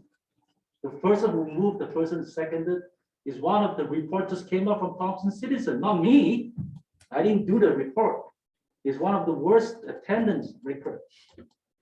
And they want to do the rescind because of they didn't show up to defend the bill and they didn't like the result. So they put a rescind. The question being asked, very good question about why we need to buy the loader. The answer is not even satisfied. The real question is, we do have a power mechanic on staff. And we know even the resolution asks the grader we are not going to trade in, we're going to use it as a backup. That means you already think of this machine, you keep it. So when it's down, what do? You fix it immediately. And you know the time is coming. And yet, because they assume it's already in the budget, we're going to get the new loader. We don't have to be rushed. All kinds of reason I hear, and I cannot even think of any logic behind it anymore. I think I've been crossing a line a lot already tonight. I think I'm going to mellow down myself. All I'm asking for is a recorded vote, Madam Mayor. Thank you. Thank you, sir. Deputy Mayor Valentino? Thank you, Mayor Smoke. Yeah, to Councillor Ellsworth's point about how we do things, and that is something that we have been as a council reviewing is our procurement policy, and we did see the final draft of that. So hopefully that will clarify that, because that's been in the works with our admin team for I think the last year and a half. So hopefully that'll help help alleviate this kind of discussion going forward. And as for the showing up comments, I don't think it's just necessarily for this that needs to be brought up. Showing up in all aspects of council business is important for all of us, not just in particular to these 2 resolutions tonight. So I think that's for everything we do as a council. And I appreciate the feedback tonight. And once again, that we had the tour and we saw the graders, and I'm very happy that it's a recorded vote, because one grader on our streets is a very big safety concern for me, for our citizens, for our people with accessibility needs, and for our youth walking to school, and for our little kids. So I am definitely supporting this. I think it's a necessary piece of equipment for our community. Thank you, Mayor Smith. Thank you. Councilor McMurdo has had his hand up for a while. Okay, we'll go to Councilor McMurdo next. Thanks, Mayor Spook. Just a couple quick points. I think that we put administration and the various directors in a real difficult position if we signal to them that we, through the budget that we passed, that there's going to be money there, and absolutely granted things do change. But if we signal to them that there's money going to be there, but we also expect of them to plan for multiple different scenarios and have, a number of contingency plans also on the go at the same time. I mean, it really does make their job difficult. And just for the last point, yeah, if we're looking at parts 14, 16 weeks away, so would have that grader on the road in February after we've got 5 or 6 feet of snow. I don't see how our streets are going to be navigable if that's the case. So I'll be supporting the purchase of the grader and the rescind of the previous motion. Thanks. Counselor Fountain? Thank you, Madam Mayor. On 3 occasions tonight, I heard our deputy mayor indicate she was happy with the discussion. I agree. It's good to have the discussions and to hear different points. That doesn't occur during budget meetings, at least not that the public can hear. I just wanted to point out the value of having the resolutions come one by one before us. I didn't support the budget, so I'm, don't feel as though I should be beholden to it. But it is really important to debate these large items one by one in resolution, in public, in front of people for transparency. That's it. Thank you, sir. I agree with the deputy mayor. It's good to have it out. Okay, thank you. Counselor Colburn? Okay, my point is to something Deputy Mayor said, it's a recorded vote. Of course, it's a recorded vote, and it never changes. Same people vote to put our taxes up every year. We try to minimize it as much. These big purchases like this, there's nothing but cost. Okay, we're gonna say it comes in reserve, but that's still cost. We could have saved some money or bought some equipment that we needed. Right? So I'm glad it's a recorded vote because you look at all our votes, 5-4. So it's all planned. Thank you, Your Honor. Thank you, sir. Counselor Lundmark? Yeah, it's a 20 points off the 5-4. Never used to be like that, right? Last year's budget. In any case, greater is vital to the community. There's other things to take into account here as well, that we have 1 grader right now. We've also asked our administration ahead of time to put these tenders out, which is no small feat, like putting a tender out for a 1/2-ton truck. Not so big of a deal, but if you're asking for a piece of equipment, a grader, it follows specs, you're making sure that you're not excluding a certain piece of equipment because of that, or you're doing it on purpose. In any case, they put the effort into it, knowing that, and I think we do have to clear this up, but it is a way that I understand Councillor Ellsworth's discussion on this was, yes, our director made a choice not to purchase some equipment for a piece of equipment that he was certain was going out the door. And yeah, okay, we want to have that ability. I think that was great that he didn't, thinking that you were getting a loader or a grader. And I wish that we could make that more transparent so that our staff, our administration could make plans for that. Unfortunately, I guess that's the way things are going to be with the budget. We have to specify that we can't make any terminations or not purchase things and fix equipment or not fix equipment until a resolution's been passed. And that's a tough one though, because like if this would have passed 2 weeks ago, we would have been singing his praises because he saved us a bunch of money in parts that aren't needed anymore. Because I don't think we're getting a trade-in on this piece of equipment, are we? It's a 1988 Champion. Anyway, thank you for thinking about the way you did. And I realize right now that we know that that's not the way it didn't work out well for us. But I like the initiative. We just have to make sure that we're straight on this going forward so we don't do that. Anyway, I'll be supporting this. We need more than 1 grader going into winter in Thompson, Manitoba. And there's another thing about tendering. You can't tender unless you know you have funding. Unless there's money available. Now we made a choice whether or not there is funding available, right? But there's issues that could come from that. I'm not going to discuss them in council meeting right now, but there are issues with tendering and not going forward. There's issues with bid shopping and things like that. So I'll be supporting this going forward. Thank you very much. Thank you, Councillor Olson. Thank you, Madam Mayor. While I respect the skill set that Councilor Lundmark brings to the table, he brings a very good skill set. when it comes to tendering. I don't know nothing about, for the most part, about tendering. You ask me about HR and a few other things I can, or finance. That's kind of where my strong points is, so I do appreciate that. But you know what I feel like tonight?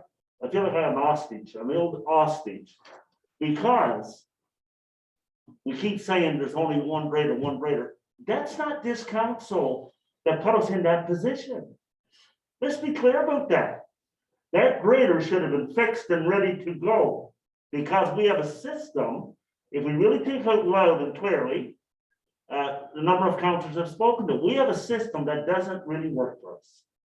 We do make decisions, Council One represents, we do make decisions and allocate money in budget. Absolutely. That's not the issue here. And I expect our directors, regardless which department, to turn around and look at tendering based on what they have found out about the budget. I hope you understand where I'm going with that. I expect that. That's their job. But I also expect if a piece of equipment is down, that we have the foresight knowing that we're heading into winter, that it'll be fixed. Because you don't know the outcome because of the system that we have in place today. That's your big issue. So yeah, Deputy Mayor, I'd like to call for a recorded vote. And I do feel bad that we've only got one loader, but don't put that on me or any other councillor. We didn't put ourselves in that position. And that the public, that's for the record. And if we need to go and rent a grader, just like we did a vacuum truck to get us through, then I guess that's what we gotta do. We have money in the operating budget. We've probably saved 1.5 million. We'll find out in the budget. When we start the budget again, that you'll want to put in the reserves. So I'm okay. I'm absolutely okay if we got to rent a grader to get us through these difficult times. And I would expect it as an elected councillor that we would do that to look after our city, the sidewalks, the kids going to school. But I certainly ain't going to be able to hostage to vote one way or the other because I disagree with something. That's called democracy. We are allowed to vote which way we believe it's best for the tax dollars of this city. And the day that anyone tries to take that away from me is the day I will resign and walk out that door and go to the media and explain why I'm doing it. So I take great exception to that.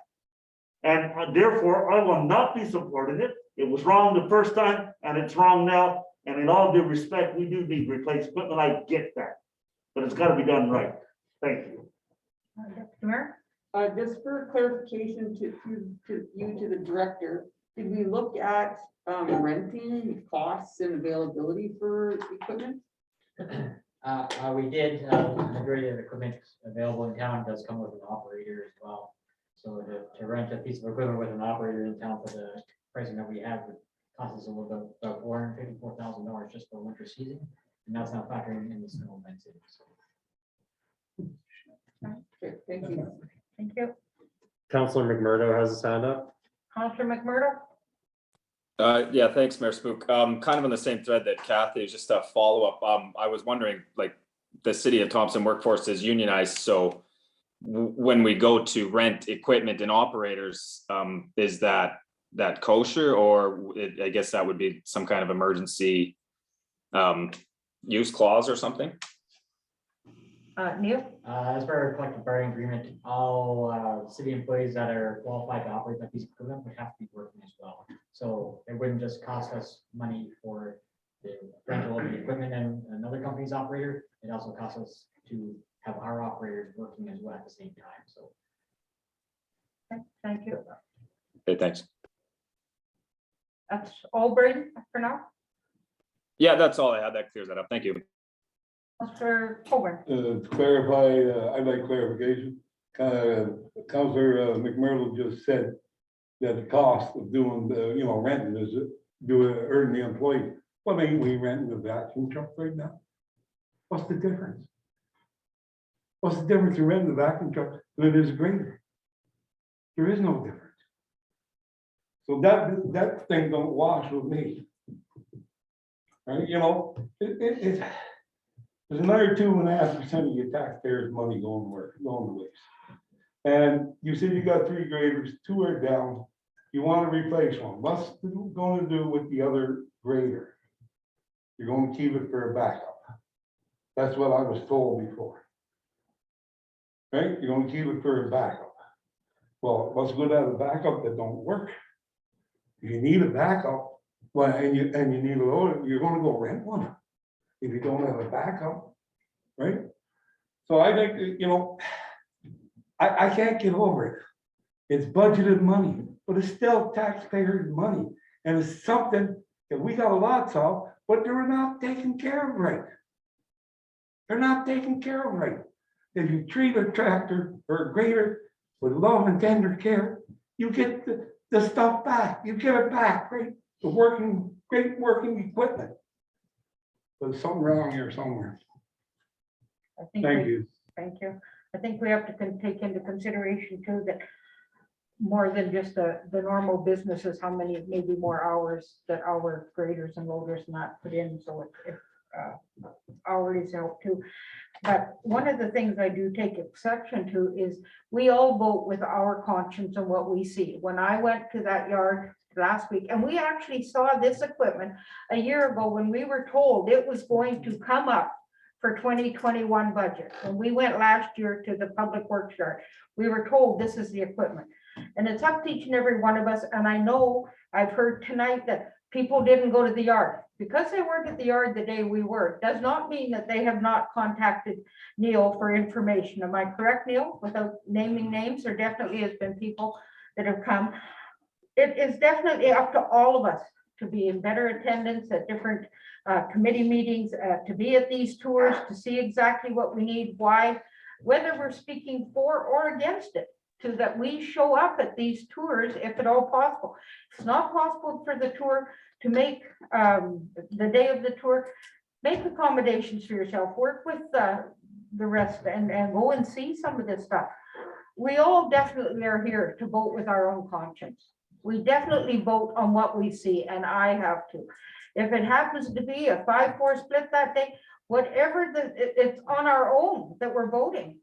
It's not, I'm not, because I don't like something Earl says, I'm not going to vote automatically the other way or less or anything else. We all vote based on what we've seen and what we feel is right. And I thought we've been pretty good. We all have been pretty good about, you know, maybe we don't get all the information we need, but we all get the same information. So with that being said, I'm going to go to Earl and then we'll call for the question. Okay, it was all voted on October the 10th, was voted down. Right, and now it's okay, bring it back. Our votes back then didn't count.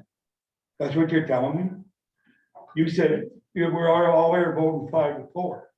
And that day, we all voted, that was there, and we voted it down. And now we gotta vote, if I stand here and fight for it again, and you're there saying that we all vote our conscience. And that We voted our conscience. Just show up to meetings. Show up to me.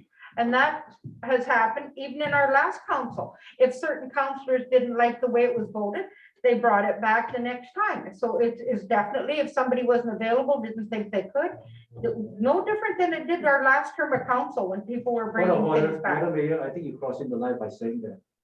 Well, I The think, difference is, we show up to defend the bill. If we vote it down, we think we can have another chance, that's why we put a rescind. The people didn't even show up to defend, now they want to put a rescind. That is a two different thing, two different scenario. I want to make it clear. Don't mislead the public. I want the public seeing that. It's two different scenario. We all show up to defend the bill. And if it's defeated, we try to call it again. We try to fight again. But the people don't show up to defend the bill. And now they say, well, I don't like the result. I want to do the rescind. It's two different things, Madam Mayor. Two different things. Don't put it together, talk as the same. Two different things. if the information, we're all vote with how we conscience, we all bring forward things with our conscience. Tammy? Councilor Long called point of order. I just want to know what the point of order is. To separate the two different scenarios.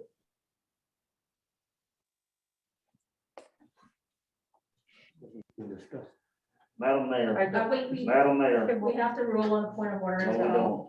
Yes, we do. Madam Mayor, I'm going with Tammy and Duncan. I believe what I said was, I did not do anything that wasn't right. I just said that it has happened. We have called rescinded motions before and passed.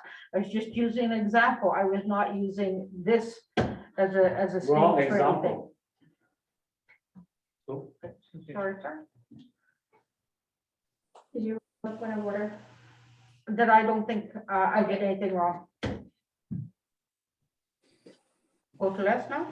Madam Mayor, unless I'm completely wrong, and please rule, and I would respect that. We met with municipal officers, I don't know, a month ago, I had to go back to my books, with 3 of them. And we agreed in this council that point of orders and all of that, we weren't using, Connie, that's why I was saying that. That we weren't going back to that, we would ask you, you know, can we clarify, can we, whatever. Now, all of a sudden tonight, doesn't matter who, all I hear is point of order this, point of order that. You should have stopped that right from the beginning of the meeting. I just want to say that respectfully, because we had agreed to do that. I guess my question is, how is council working for us instead? Because tonight you have allowed, and listen, it's not easy being up there in the chair. I respect that. But I would caution you that after we had agreed not to do that anymore, you should have, that's why I haven't called no point of order since. Because that's what we agreed to. So with all due respect to our administration, whoever, I wouldn't be doing that. Thank you, sir. But I think as adults in the room, everybody should be entitled to their own, and we were all told the same thing, and I would just like us to respect it. Thank you. With that, can we call for the question? All those, when it is a recorded vote, as per Deputy Mayor Valentino's request, all those in favor of this rescinding resolution? Aye.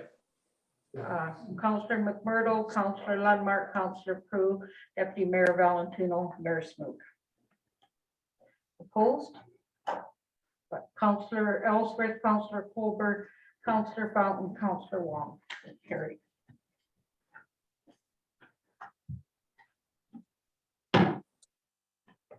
Madam Mayor, if you would let me have a point of privilege.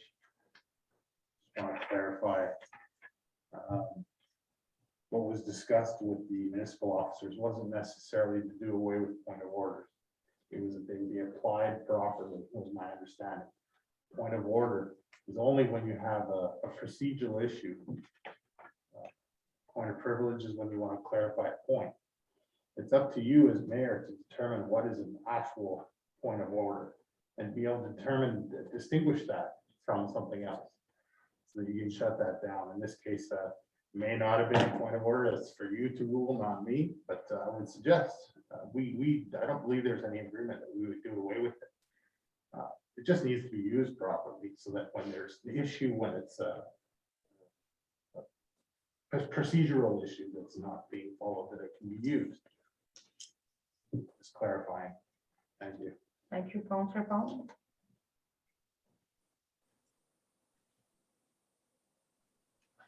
Next is 7.5, a resolution to approve the tabulation of prices for the purchase of a grader for the Public Works Department. Resolution 2021-148, moved by Councillor Prue, second by Councillor Lundmark. Be it resolved that council approve the recommendations of the purchasing agent and award the purchase of a grader to Brandt Tractor Limited for their tendered price of $388,000 with additional taxes as per tender file now number 11921. Go to administration. Go to Councillor Prue. Nothing further. Nothing further. Other councillors? Councillor Wong? Thank you, Madam Mayor. Is that 3 grader? That's what we need for accomplish the job every time the snowfall? 3 graders helps us accomplish the snow. Is it able to accomplish the job according to the time frame? How to answer that. 3 graders is what we rely on whenever we have a heavy snow event and during winter snow removal. So that's, yes, 3 graders is what we do. If I could have 8 graders, I would love to have 8 graders to do snow removal quickly. So 3 graders is what we rely on, yes. Do you have any study about 3 grader, how many hours, how many jobs they can do? How many street they can clean? Off the top of my head, depends on the operator. So why make you decide it's a 3? Based on what data that you think 3 is important, or 4, maybe 4, maybe 5. Right? I'm not responding to those questions, I'm sorry. So you don't know them, right? I'm not responding to those questions, thank you. Here's my point again, Madam Mayor. Any other It's based on what we think, it's not what we know. When you have 3 graders, Enough, Duncan, please. It's okay, you can walk out, don't come back then.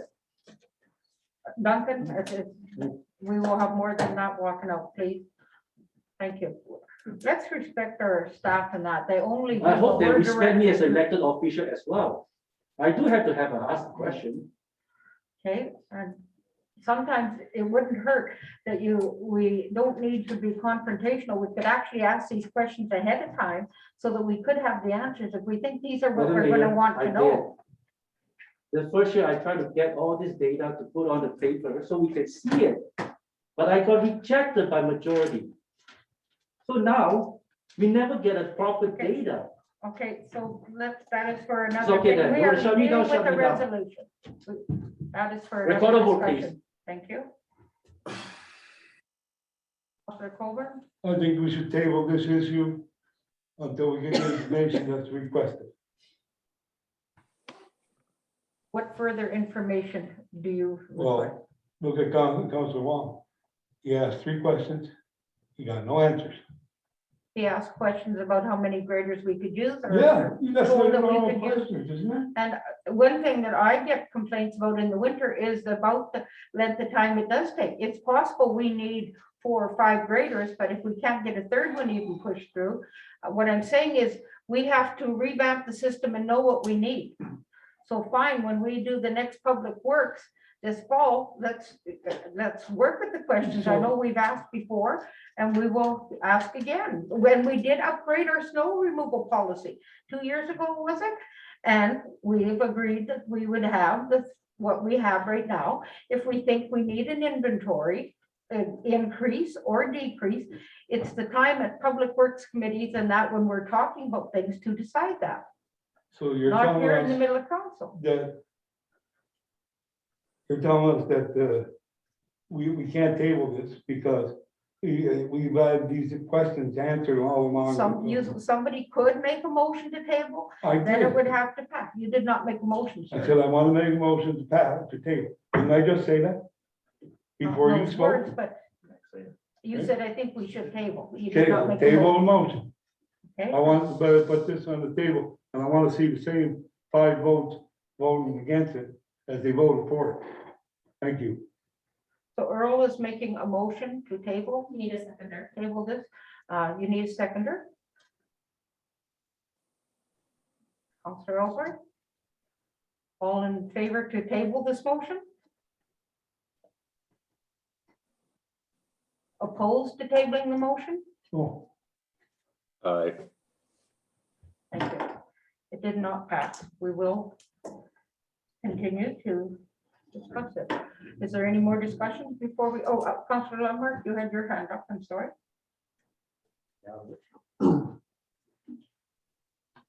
When we changed the way the roads were at the time, Public Works in the committee went through a decision-making process of how and what our priority streets were, right? And it had to do with fire and ambulance access, it had to do with our bus lines, it had to do with how fast they could clear certain things. We know, and our directors, right, there's times when we need 8. And yes, we could probably rent some if we were really up the creek without a paddle. But there's, we've seen in the last year, at least, I have heard from people in the city that said they did a great job last year. And we had a lot of snow last year. So maybe 3 is the magic number, but I don't know if they've done an actual calculation. The fact is, we know when we get a dump of 1.5 feet of snow, it takes a while before they get Thompson Drive done, Westwood done, Deerwood, Burntwood, Riverside. And then they got to move into the smaller streets where we have school access and stuff. Maybe it's not a scientific method, but he's done his work and our committees have done their work trying to figure out what we do. I'm sorry to bring that back up again, but I just thought it's something that we've looked at. And anyway, I'll be supporting this, trying to get this greater so that, hey, you know what? Even if we pass this tonight, we're still 6 to 8 weeks away from getting a grader. And as you say, we've had a lot more compliments in the last couple of years. Now, we haven't changed equipment much, but we've added extra shifts or we've worked around different areas. We've done different things to make sure what the public wants. So, and I think we have to continue that. I think upgrading and to keep the people of Thompson happy. Thank you. Councilor Colbert. So you're saying that because they've done such a good job last year, we reward them with a greater. Thank you. That is not what I said. Okay, No, that's what you said. okay, we're gonna call for the question. Is it important or can I call for the question, sir? Well, I'm just a counselor, call for the question. Call for the question. All those in favor? Recorded vote, was there a request for recorded vote for this one? I didn't hear Yes, one. there was. Councilor No. Long. Move with- Okay, did we get Councilor McMurdo's vote? Counselor McMurdo is, Okay, he's in favor. oh, he's in favor? Okay, opposed? You didn't record it. You ever do recorded vote? We did ask for recording? Yes. Tammy? Oh, I'm sorry. Councilor McMurdo, Mayor Smook, Deputy Mayor Valentino, Councilor Prue, Councilor Lundmark. Opposed? Councilor Wong, Councilor Fountain, Councilor Ellsworth, Councilor Colbert. Carried.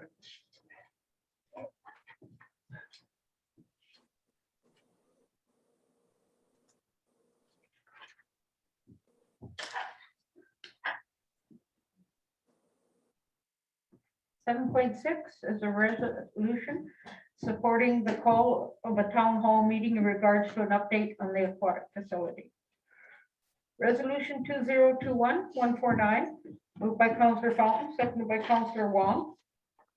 Whereas council had committed to constructing a new pool, and whereas members of the public have called for an upgrade regarding pool construction costs, and whereas estimated costs for a new pool have risen considerably, and whereas progress towards funding for a new pool has not materialized as expected, be it resolved that council call for public town hall meeting to provide the public with an update regarding the new pool cost, construction timeline, and feasibility.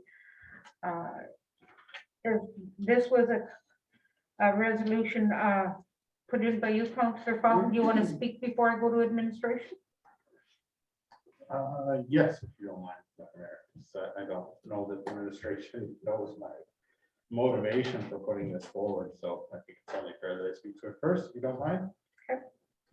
I brought this resolution hopefully actually as a kind of a unifying thing to the end of the day. I was pleased to be able to participate in the discussion that occurred on, I believe it was Tuesday, correct me if I'm wrong. Wednesday. Thank you, Wednesday, with regards to fundraising for the pool. A couple of things came up, and I think at least one of them was really unfortunate.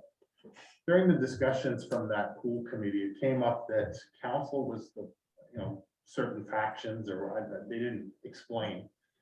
But council was the barrier for moving forward with the new pool.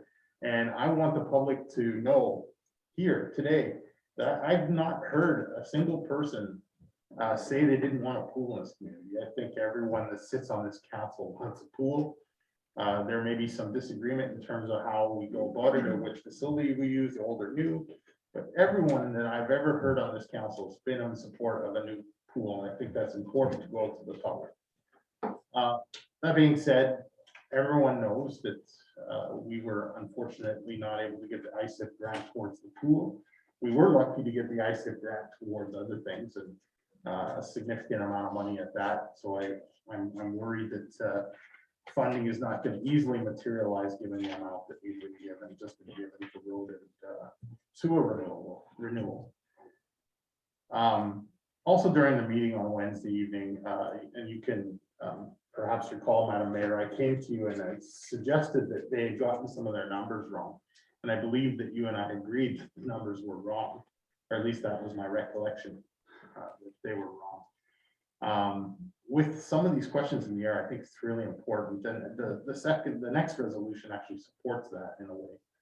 I think it's really important that we set the record straight in terms of where we are. I want to make it clear that there's no timeline assigned with when this town hall is to occur.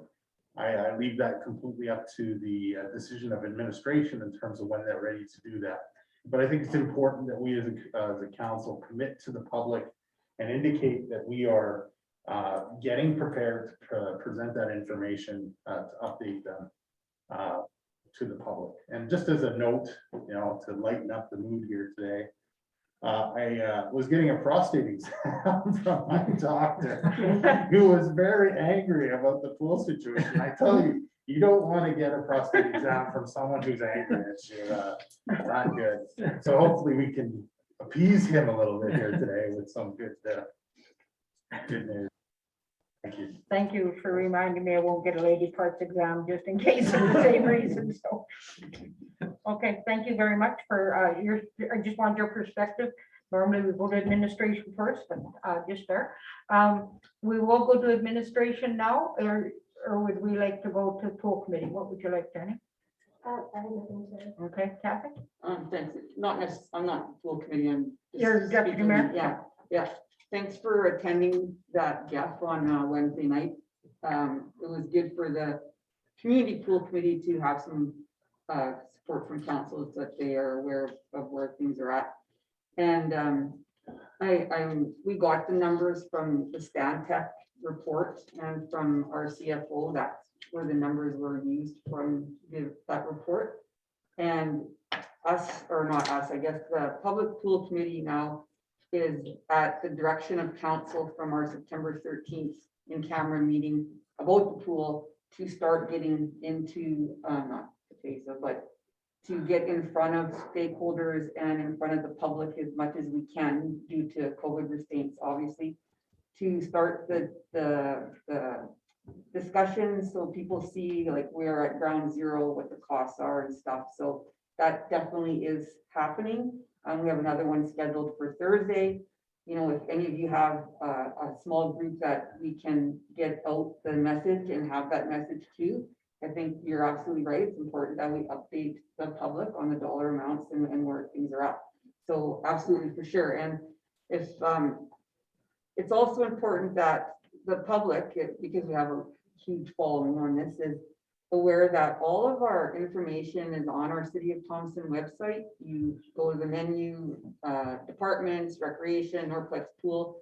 So everything that has happened from the day of closure to present, feasibility studies, the 1-year report, everything is very transparent. And even the numerous meetings that our admin team has with Stantec, the minutes are all documented on Stantec's side.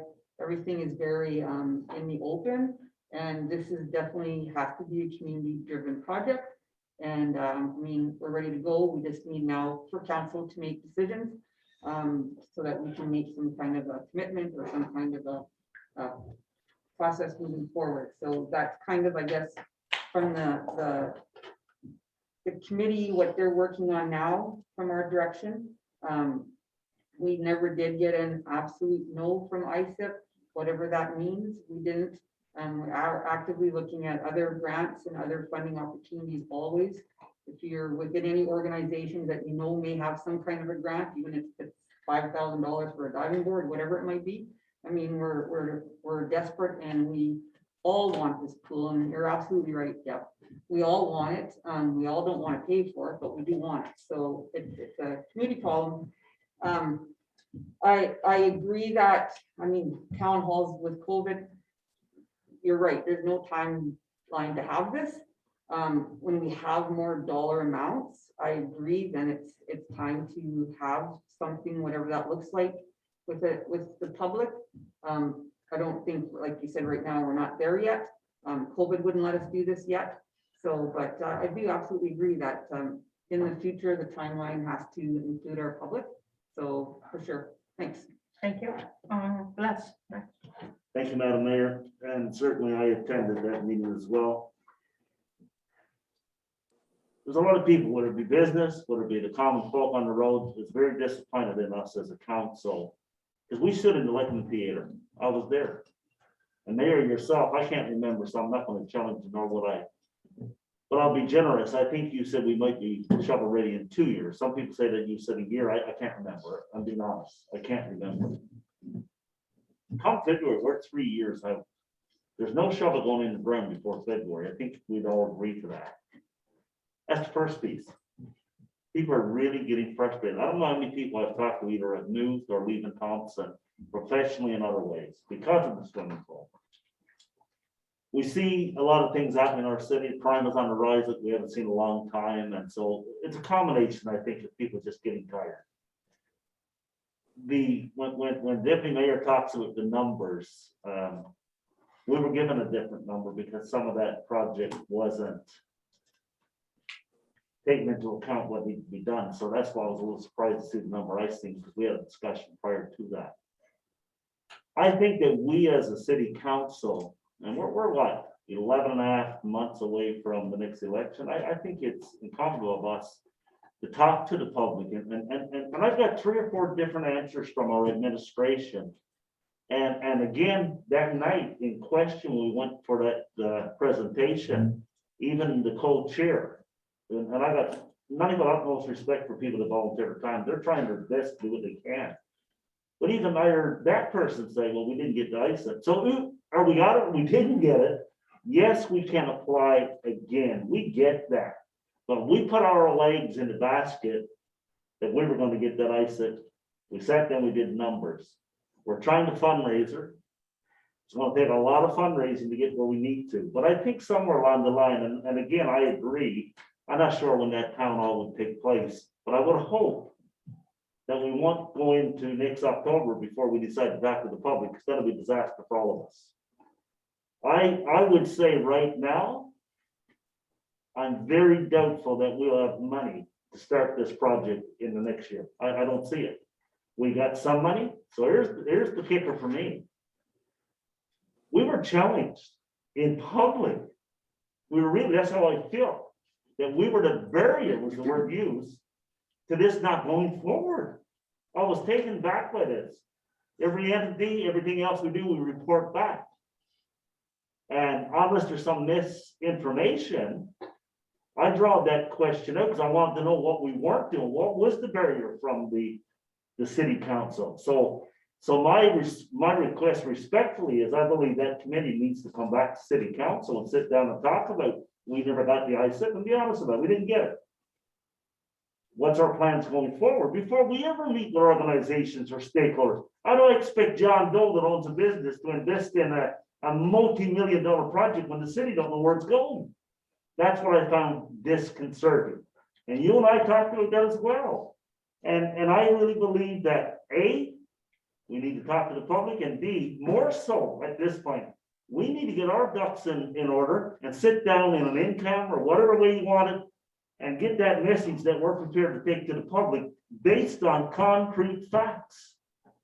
Because I was so put out that night when I went home and I thought, where did we go wrong? Because that committee in itself, I believe, is working hard to try to move things forward. But I feel that we maybe it's just me, but I feel we became the barrier. We were called out at that meeting. So I think the meeting, all due respect to our deputy mayor, I think that they're doing a fine job trying to do what they can. But I think we should have came back to the council and let's face up to it and don't look like we're getting the ISIP. No, where do we go next? That's the question I believe should have been asked by us, discussed by us in committee. And once we got that answer, whether we're going to debenture some of that money or what, then we can take it to the public and say to those people that wants to help us, here's where we are as a city moving forward. That's my point. And I'm glad that we do meet with the public, but I think that my opinion, we're a little premature because we didn't talk enough about the ISIP in itself and we didn't have concrete funding. That was my disappointment. Thank you. Thank you. Jeff? Councilor McMurdo has also had his hand up. I'll wait till after Councilman Murdo if you don't mind. Councilor McMurdo? You can go ahead, Jeff, if you want. I can wait. Okay, you guys, it's 9:30. We can't wait too much longer. I'm not working tomorrow. I said something in that Wednesday meeting that I really want to clarify. I stood up and I told the people in that meeting that I had spent more time in that pool than anybody in that room. And I went to apologize to Rochelle Huckle, who I know probably has spent some more time. It took me a little while to remember that. But to see both her and Todd on that committee, that's good. It's really good. Those people are the right people there. It was really unfortunate, though, to feel as though I was part of a problem there. I disagree with the direction, and we'll get to that. I hope you'll let us talk to that. Because there are some issues there. But again, so my apologies to Ms. Puckluck. I know she's been in that pool probably 20% more than me, and that's just the number off my, the region of my doctor is giving me a prostate exam in, but what I'm concerned about is there is no timeline assigned to this town hall, but there are some things that need to be made, decisions that need to be made sooner than rather than later. And we'll talk about that in the next resolution, but I would hope, as I think someone else has mentioned, that we don't wait until the summer to do that, that we get on that, and we get the administration working so that we can get these things clarified and work as one unified object moving forward, because I didn't feel like a unified object on Wednesday evening, and I don't think that was a good thing for some of the potential fundraisers to see. So I hope that we can rectify that sooner. Thank you. Braden? Yeah, thanks, Mayor Smook. I think Jeff's right in a lot of respects that a town hall, as it relates to this, very important project for Thompson is necessary. About 6 weeks ago, I believe that we had, when we met, we requested administration to do as they're doing now, but like they did last Wednesday, which meet with stakeholders, get a little more information, establish, without ISEP funding, even though I'm not sure it's been formally denied, but I think with what we've received through water and sewer and road grants, that we can probably expect there's nothing coming for recreation. But to get those numbers in hand so that when we do have that town hall, we have more answers than just questions, and we can actively engage the public and get the input that we should all really take to our hearts before we spend their money on this project. So I do support this motion based on the caveat that there is no time frame, that we will let the administration work and the committee collect this information so that when we do meet, we will have a productive meeting where we'll get all the appropriate information out, and we can go forward from there. Thanks. Thank you very much. Councilor Crew? I would like to see, like I said, maybe no time frame, but I think we need to keep a time frame to check in again so we don't forget about this action list. So can we put that on, I don't know, when you guys would feel on the agenda in January or something, just so we don't lose track of it. I don't want to lose track of it. Okay, we got Jeff, we're good. Okay, But that's Kathy? it. No, thanks, Mayor Smuck, and I think we're all saying the same thing, so, we have been having the standing agenda item at finance in camera, so we can always have that as a check-in point moving forward, and I believe this is gonna be part of budget discussions coming up, so I think that this is all gonna go part and parcel and hopefully have a timeline that isn't next October, so thanks. Councilor Colbert? Well, can I ask administration, when was the last time pool committee presented in council? Been a long time. Been a long, we discussed it a few times. Been a long time since we got a presentation in here. So I didn't attend the meeting there, I was going to, but I got caught up in something and I couldn't do it. Sorry. Spring or something. Right, but I think we should have a presentation to us, probably in camera. If you want to give it, I support this thing about town hall, but if you want to get it out to the public, why don't you bring it in here to a council meeting? And get some questions asked and answered. And I think that was the start of the plan. Like, we had only actually Well- had the plan from Stantec for about a week, and then we called that.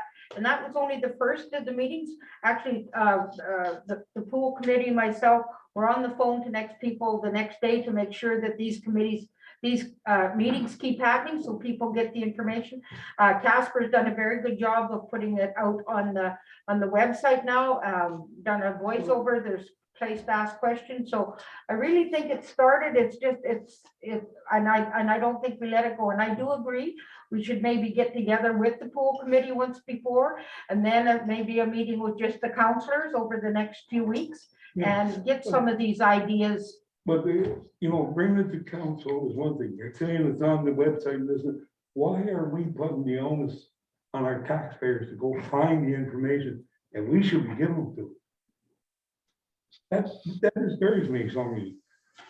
I'm not a person that does a lot of internet. But if you tell me to go look for it, God, I could spend days there. Because I'm not computer. I'm not much better than that department, so I You agree understand with what your I'm, so you want to have a town hall meetings, which I got no problems. But why isn't informed more than we are on such a big project, such an important project to our people? And we're not informed. I don't remember, I can only remember once where the committee came in here and sat down, and that was before COVID. Right, and that was before COVID. Now, it's all, you can't have town meeting because of COVID. We can have the pool committee in there, give them their information, right? So, it's gotta be, it's a bad news story. That's the reason why it's not coming up in here. Because people don't want to say to the public that we up. And that's all it comes down to. Let's let the public know what's happening.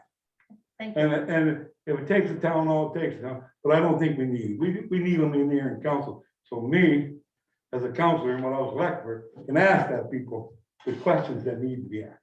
Thank you. Thank you, Kathy. I just want to clarify a few things about that. Council is the one that's going to be making the decision for building the aquatic facility, not a public pool committee. It is the decision of council to build it or not.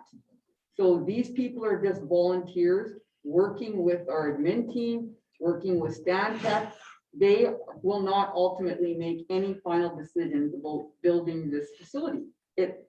You can go to, I know people are not computer illiterate, but you can go to Allnet. Council has had in-camera meetings about the pool. I can give you the dates. February 14th when we closed it. In the spring of 2019, we did the money for the feasibility study. October 7th, November 2nd, 2019. It was part of our budget 2020 discussions. September 8th was the 2020 resolution for the design. September 6th, 2020 at Liga it was discussed. September 28th, 2020 at Finance. November 2nd, 2020 to Council. February 1st of 2021 to Council. September 13th, 2021. So it goes back to the whole night tonight. You have to be informed, stay informed, but it is us, council, that are the elected officials at the end of the day that will make the decision about the aquatic facility. Please do not put that on a public pool committee. They're just volunteers speaking for the needs of our community, like Councillor Fountain said, with Rochelle and Todd being there. Thank you. Thank you. Rob? Yes, I know. We've had lots of meetings, but did they come in? Is all the meetings we've had on the pool is administrative update us. Now, they probably done a real good job on getting it, but we're in a spot right now where we're in limbo. I don't even know if we got a committee. Right?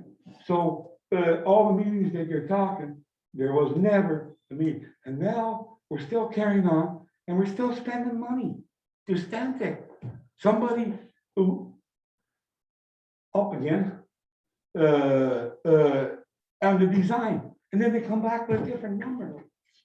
We're not, we need to know, we're going to make decisions as council. We need concrete information on to make these things, not a handout here, handout there. And that's all we're getting. A big project like this, and a lot of people want it. A lot of people want it. Like I said, I support this motion. So I think, Jenny has a question here. Just before she starts, I think the body of the resolution is asking us to have the town hall people and talk to more people. I do believe we're in agreement with that tonight. I'll go to Jenny and then I'll go to Duncan. I would just caution council from commenting on any contractual things that we currently have under the city that could be liability for us. Well, isn't that contract public? No, but it should be on the website that who got the contract to design the booth. Oh, the design, like the tender, Yeah. what Well, the that's what design contract was. is, isn't it? They're the design. Contract discussions are in camera. We can, the tenders are worded publicly, but any discussion about the contract performance is all in camera. Okay, Jonathan, thank you, but I do will bring it up in camera. Duncan? Thank you, Madam Mayor. I appreciate you bring out this resolution to be transparent, to make sure the public aware of what's going on. And one of the points I want to make today, exactly what Jenny was pointed out just now. Somehow I have a very scared feeling that night when I show up in the meeting. I don't think we passed a resolution to tell the public how the design look like, even the amount. That's what her concern as well. So I was concerned at that point too. Are we breaching the confidential agreement by getting the fundraiser committee to talk about that number and the design? And second point I want to point it out, when I look at the PowerPoint, underneath the PowerPoint, one of the slides says sponsored by KTC, MKO, NCN. I want a clarification what that means. Does that mean they're sponsored by money or partnership? Like in what sense? I don't know. I need to have that clarification. Another point is we do have agreement consensus among all of us in one night. Because of we talk about we had a pretty heated up conversation that night as well about the pool. And we come to the consensus, say, look, if you want to move forward, first of all, we need the list of the stakeholders that you guys going to invite to participate in this project. I want to see the list. Everybody agree on it. And then we also say we need to send a letter to see the response. And we all agree on it. So I'm concerned about we haven't seen that piece of paper to prove majority of people that interested into this project. For me to look at it and agree with that to move on, it's not right. We don't even see the picture yet. Who is interested, so-called interested? We all have a consensus. We all agree to send a letter and provide a list of the people that we're going to send to ask for interest to the council, all of us. We haven't seen the list yet. Even the draft of the letter. So I think we need to do this. Somehow we need to do this. How we do it, I don't know. I prefer a referendum than a town hall. But again, this is your resolution, Councillor Fountain. And I will support that as well. One privilege on air, if I may. Sorry if you were finished. No, I'm done. Thank you. I just want to clarify, because you had said something that I think is away from the spirit of what I'm trying to do here. I'm not looking, to be clear, everybody, I'm not looking to go back to the public to get information back from them. That's not what the intent of this motion is. The intent of the resolution is that we, as a council, go to them, to the public, with answers. This is what we're doing, this is the direction, this is the cost, this is why it was delayed, blah, blah, blah, blah. Not to get, and so you had sort of said something that led me to believe that that was otherwise. No, I meant Just to be for us to clear. what we've got to take to them. Thank you. I'm sorry if you misunderstood. Let's, I just got a question. Since Jenny raised it, I now need to raise it. Jenny, if I can, through the chair, did you see the presentation that was given to the organization that we were presenting in public on Wednesday night? Yes. And that's not considered a conflict or going inside. I mean, the name is there, the notes are there, all of that. The presentation was prepared by the contractors at public meeting. So I don't see anything we've said or done in this meeting that would be contrary to all the information we received that night. Those questions asked, answered. So I just want to be clear I don't leave the council, all of a sudden someone's tearing down the doors, said, oh, you got a code of conduct against you, not because you did X, Y, and Z. And that's the position we've been put in as a council. Every time I leave a meeting now, I'm worried about whether I'm gonna get charged or not, so that's why I ask those questions. Wonderful position to call Thank you. Any other further, can we call for the question? Just there, I'm also very concerned if we don't put a timeline. In the last 3 years I've been there, I could take books after books like this where we've requested things to be done and there's no time, you don't get back. So I'm going to be open about it, to be fair to the committee, to be fair to our administration team. I'm going to say that, and come for found that it'll be up to you. If you acknowledge that, I want an amendment made to that resolution that says that we will have a town hall in some form, whether that's part of Zoom by January the 15th, 2022. For us, we won't have it. That's an amendment that I'm putting forward. You'll need a second. Oh, I'm not I'll seconding. second. I just wanted to discuss it. I'll second. Okay, You have to vote on it. pardon? You have to vote on it. Are you in favor? Because I think it was asked of you. There's no man. Motion, let's vote on it. Let's vote on it. So the amendment to the motion is that we do have some sort of town hall, whether it be Zoom, however, to get the information out. And we do continue, well, I guess that's not part of it. We continue to access the people we are, but by January 15th, there will be a town hall. It was moved by Les Ellsworth, seconded by Earl Colbert. All in favor? Is there any discussion or no? Well, you do this man discuss, right? Oh. Yeah. No. Just to amend it. That's This all is we're just to gonna- make the motion. Make the motion that we're gonna have a meeting before the 15th. On the 15th. Okay. Oh, By the 15th of January. Oh, By sorry. 15th of January.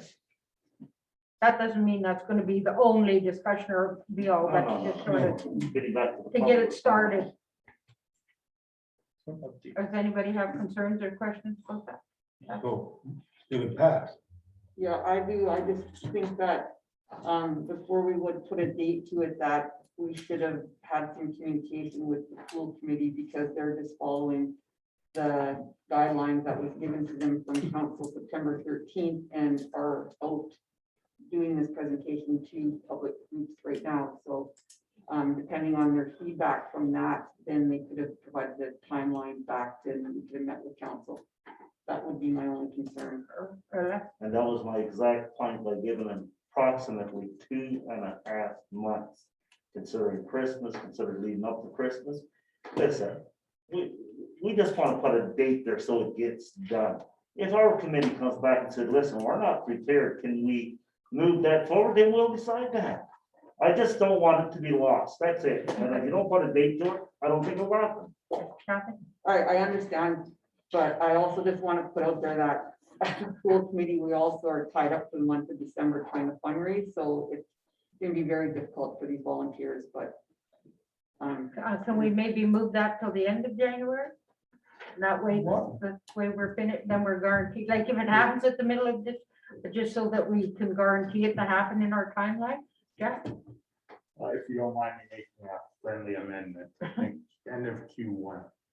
It's a reasonable time frame. It's not the pool committee that's gonna be tasked with making decisions, it's us. And all of us are gonna have new portfolios. I think it's not, again, because it's not the pool committee, it's us that we need to make a whole bunch of decisions. We need the time. I think Q1 is reasonable.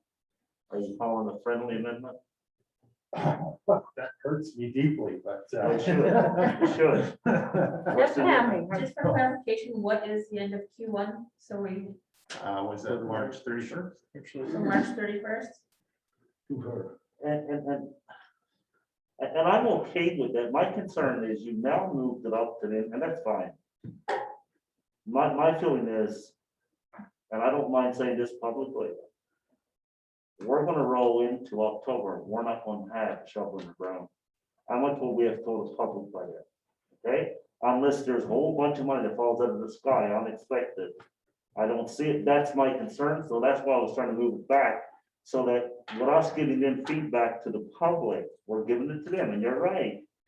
that maybe we'd have that extra bit of time to move forward. Now we're gonna lose 2.5 months. That's one reason. Yeah, if I can just follow up and clarify. So council will need to make a whole bunch of decisions on how we're gonna go forward, and they're big ones.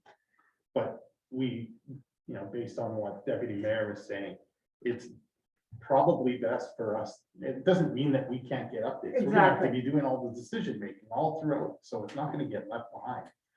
But we should, out of respect to that committee, that pool committee, go to them before we go to the public town hall and update them and tell them what we're doing. Just make sure they're on board before we have any open town hall to the public. With all of that needing to be done, I think Q1 is reasonable. Okay, thank you. Tammy? I'm just wondering, we need to vote on the amendment. Okay, Councilor McMurdo also has his hand up. okay, Councilor McMurdo?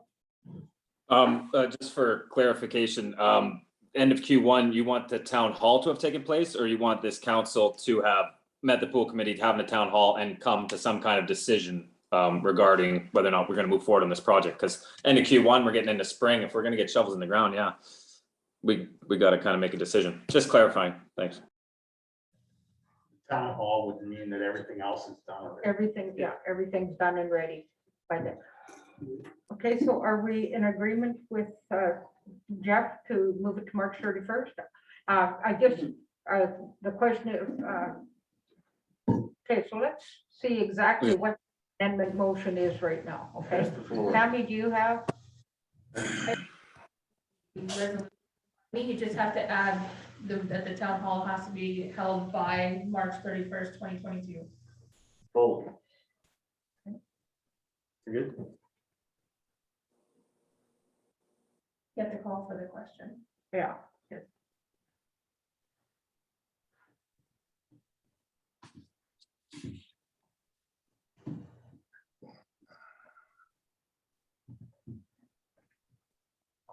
Okay, so the amendment to this resolution, should you want me to read the resolution over again, folks? or- No, I'm good. Resolution 2021-149, moved by Councilor Fountain, second by Councilor Wong. Whereas council had committed constructing a new pool, and whereas members of the public have called for an update regarding pool construction costs. And whereas estimated costs for a new pool have risen considerably, and whereas progress towards funding a new pool have not materialized as expected. A town hall by the end of March 2022 will be called.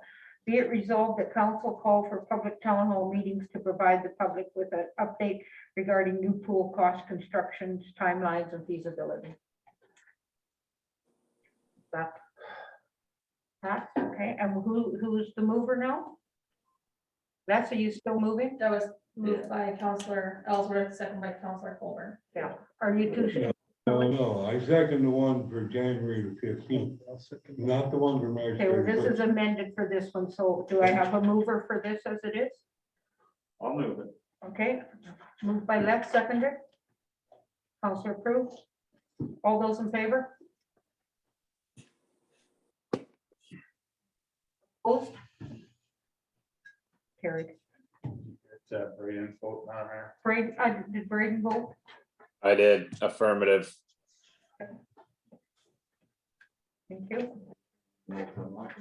Tammy?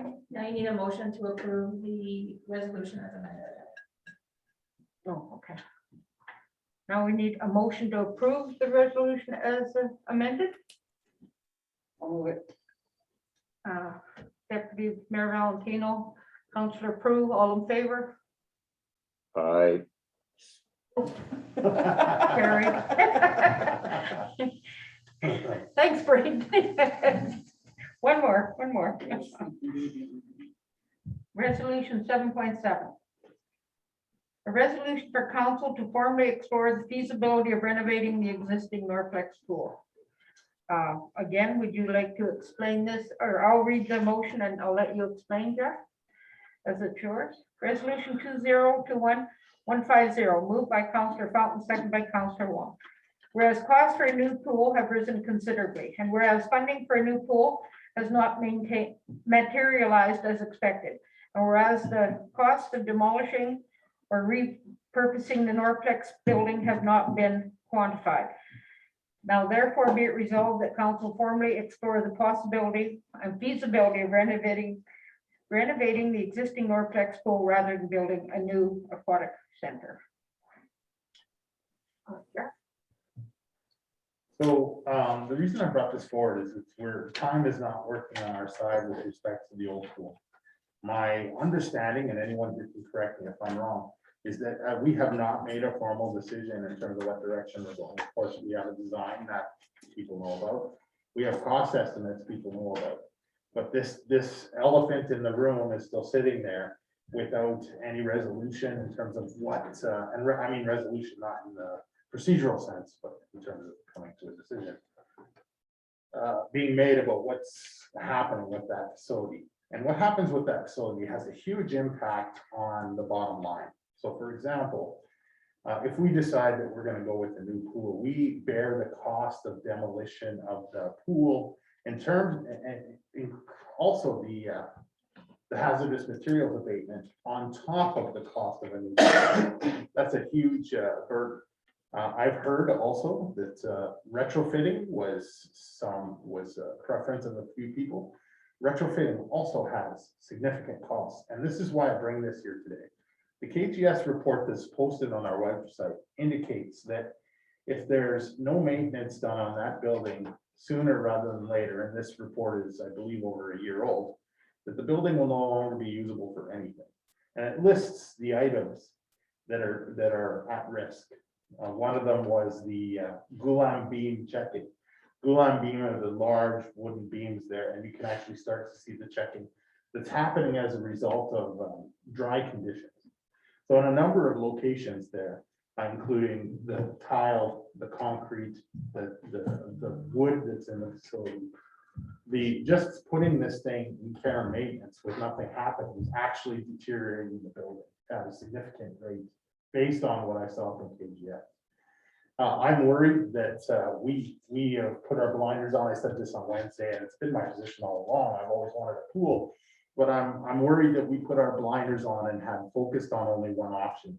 That one option is going to have some huge ramifications if we don't get funding, which is what happened this year. We might get funding in the future, in which case everything that I've said here, most of what I've said is nullified. We'll still need to have some decision about the old pool. So my intent here today is to I don't believe the council is prepared to make that decision today, but I believe council needs the information to make that decision very soon before we do this town hall so that we have one direction. If we're gonna write that pool off, or if we're gonna repurpose it, or demolish it, or rebuild the pool, we need that decision done now before we lose the structure, which I'm guessing is happening faster than we would guess that it's happening. Thank you. Administration, do you have any? Deputy Mayor? Thanks. Thanks again, Jeff, for the pool resolutions and the discussions that we need to have. My understanding was the September 8th, 2020 resolution awarded to Stantec for the design was the direction of council to move forward with the build of a new aquatic facility. And we got the 520,000 from Valley for that pool design and 420 from general reserve. So my understanding that council made that decision on that date when they passed the resolution. I do agree that council needs to make a decision on what's happening with that building, whether it be repurposed, and we've heard other things that it could be used for, or demolished. I agree that those discussions have to start and what the costs are going to be. But it's my understanding that we have made the commitment to go with the new aquatic facility. So I'm not going to support the resolution as it's read right now, but I do want us to make a commitment on what's going to be done with the existing facility. Thank you. Councilor McMurdo has his hand up. Braden? Sorry, I was muted. Yeah, kind of in that same thread where I think it's a little redundant to explore another feasibility study 2 years after the last one for a retrofit. When the last one revealed it was 15 million plus hazard abatement. So if this was a resolution just to explore the demolition cost, because as Councillor Fountain pointed out that's where that building is headed, and faster now than ever, it seems, I would support that, but not another, I don't think, a redundant resolution to explore the retrofit or feasibility as we're talking about the new aquatic facility still. Thanks. Thank you. Andre? I know there has been talk in the past of multiple ideas, from tearing it down to retrofitting to rebuilding the pool, all that. I think what Councillor Fountain is saying is we gotta pick a decision sooner than later, or else we won't be able to sell it, or we won't be able to use it for something else. Is that what I'm getting at? Or is that what I'm understanding from you? Yeah. So a resolution to approve funding for design, in my mind, didn't meet the bar for making a decision of what direction it's going. If that's the case, then we're publicly telling the public right now that going back to the Norplex pool is not an option. The council made that decision. That's news to me. I didn't know that. If that's the case, so be it. That's the little council. But let's let the public know that. In our 1 year update that we had, that's actually on the webpage, it says the council has not made a decision yet. And I mean, that may have been before that resolution to the plan, but I don't think we've actually outright come and said that.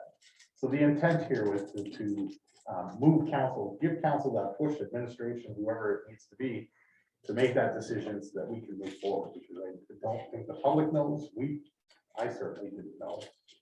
And again, tied into this, of course, is that thought, if we're going to repurpose this into something else, and I want to comment on Councilor McMurdo's comments about the hazardous materials abatement.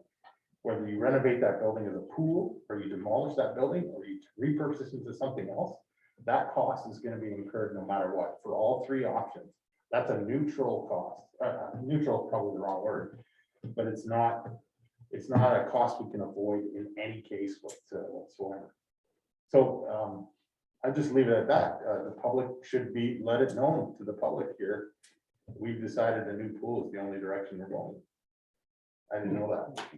Is there any other comments? Can I reply to that quickly? I don't think I ever stated that the Norplex was done or the new pool is the only option. I just stated that if we did a study 2 years ago that indicated it was 15 million plus hazard abatement, and granted the hazard needs to be abated whether it's demolished or retrofitted, I don't see what paying for another study to get more information about a retrofit. I would assume it's more than $15 million if it was 2 years ago. So if it was to demolish the building, because that will be a cost that we're going to have no matter what, if we go ahead with the new facility or not, then yeah, I would support such a motion, but not this time to explore retrofitting it while we're debating the other facility.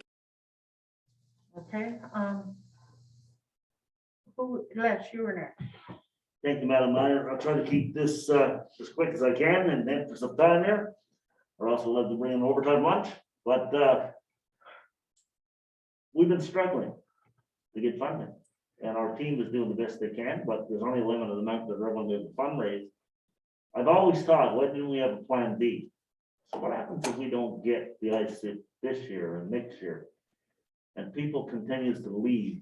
I think, and I hear what Deputy Mayor said in the motion that was, or the resolution that was passed. I get all of that. We don't have the money right now. So should we, rather than looking at a resolution, should we be having a meeting at council to talk about a plan B? Because we're struggling. Now, I struggle with the fact that when they did the study, 15, 16 million, is that real? I'm not an engineer, so I'll leave that alone. But I know there's other projects in other parts of not only Manitoba, other places been done where bigger swimming pool has been retrofit for a lot less than that. Did they have mold issues? Did they have asbestos issues? All of that. Councilor Fountain is absolutely right. Regardless of what we do, that's going to be looked after. But I certainly wouldn't mind entertaining the discussion somewhere along the line where, is there a plan B? We can't go on forever without a swimming pool in this city. So what does that mean? I don't know that. But I think you got to walk that road. It's not okay for us to sit here. Each year we apply for ISEP or whatever we're applying for, to say that, well, we'll apply again next year, we'll apply again next year. You gotta have something in place, and I'm worried about that. There is nothing, as far as I'm concerned right now, other than a wishful thinking that the federal government, the election is over, they won't be quick to give us the money anymore, election is over. Well, will someone come forward and give us whatever we need? Would it be private donation other than the government? That's a lot of money. It's a lot of money to debenture.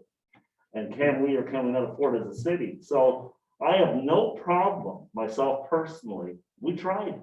Go back and revisit it, not saying that we shouldn't proceed where we are, that don't mistake me, if it comes down, 20 million falls from the sky tomorrow, wonderful. But what are we gonna say, at the end of our term about our swimming pool? And I'll tell you right now, what's gonna be thrown in our faces, you were in council for almost 4 years. That's all of us collectively, not one person, collectively. Even in council for almost 4 years, you shut our swimming pool down, and you promised, then you didn't deliver.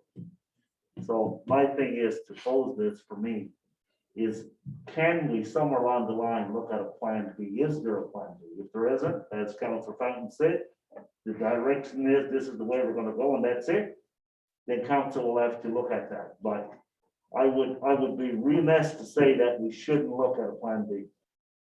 That's my part of it. Thank you. Jeff?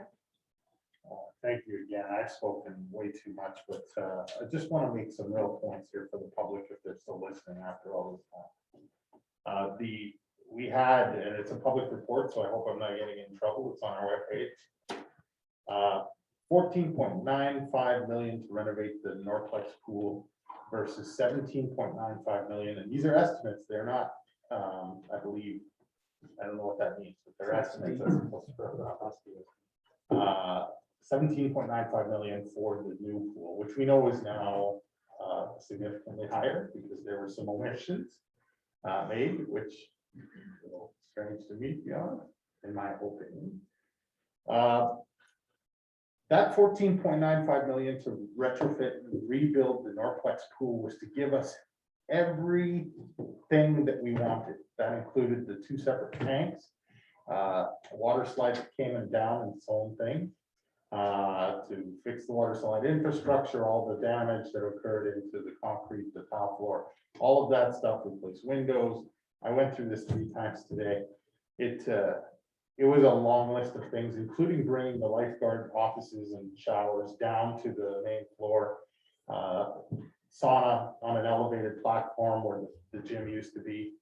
All of those things, that cost, I just want everyone to be aware that that cost is not the cost to give us a pool.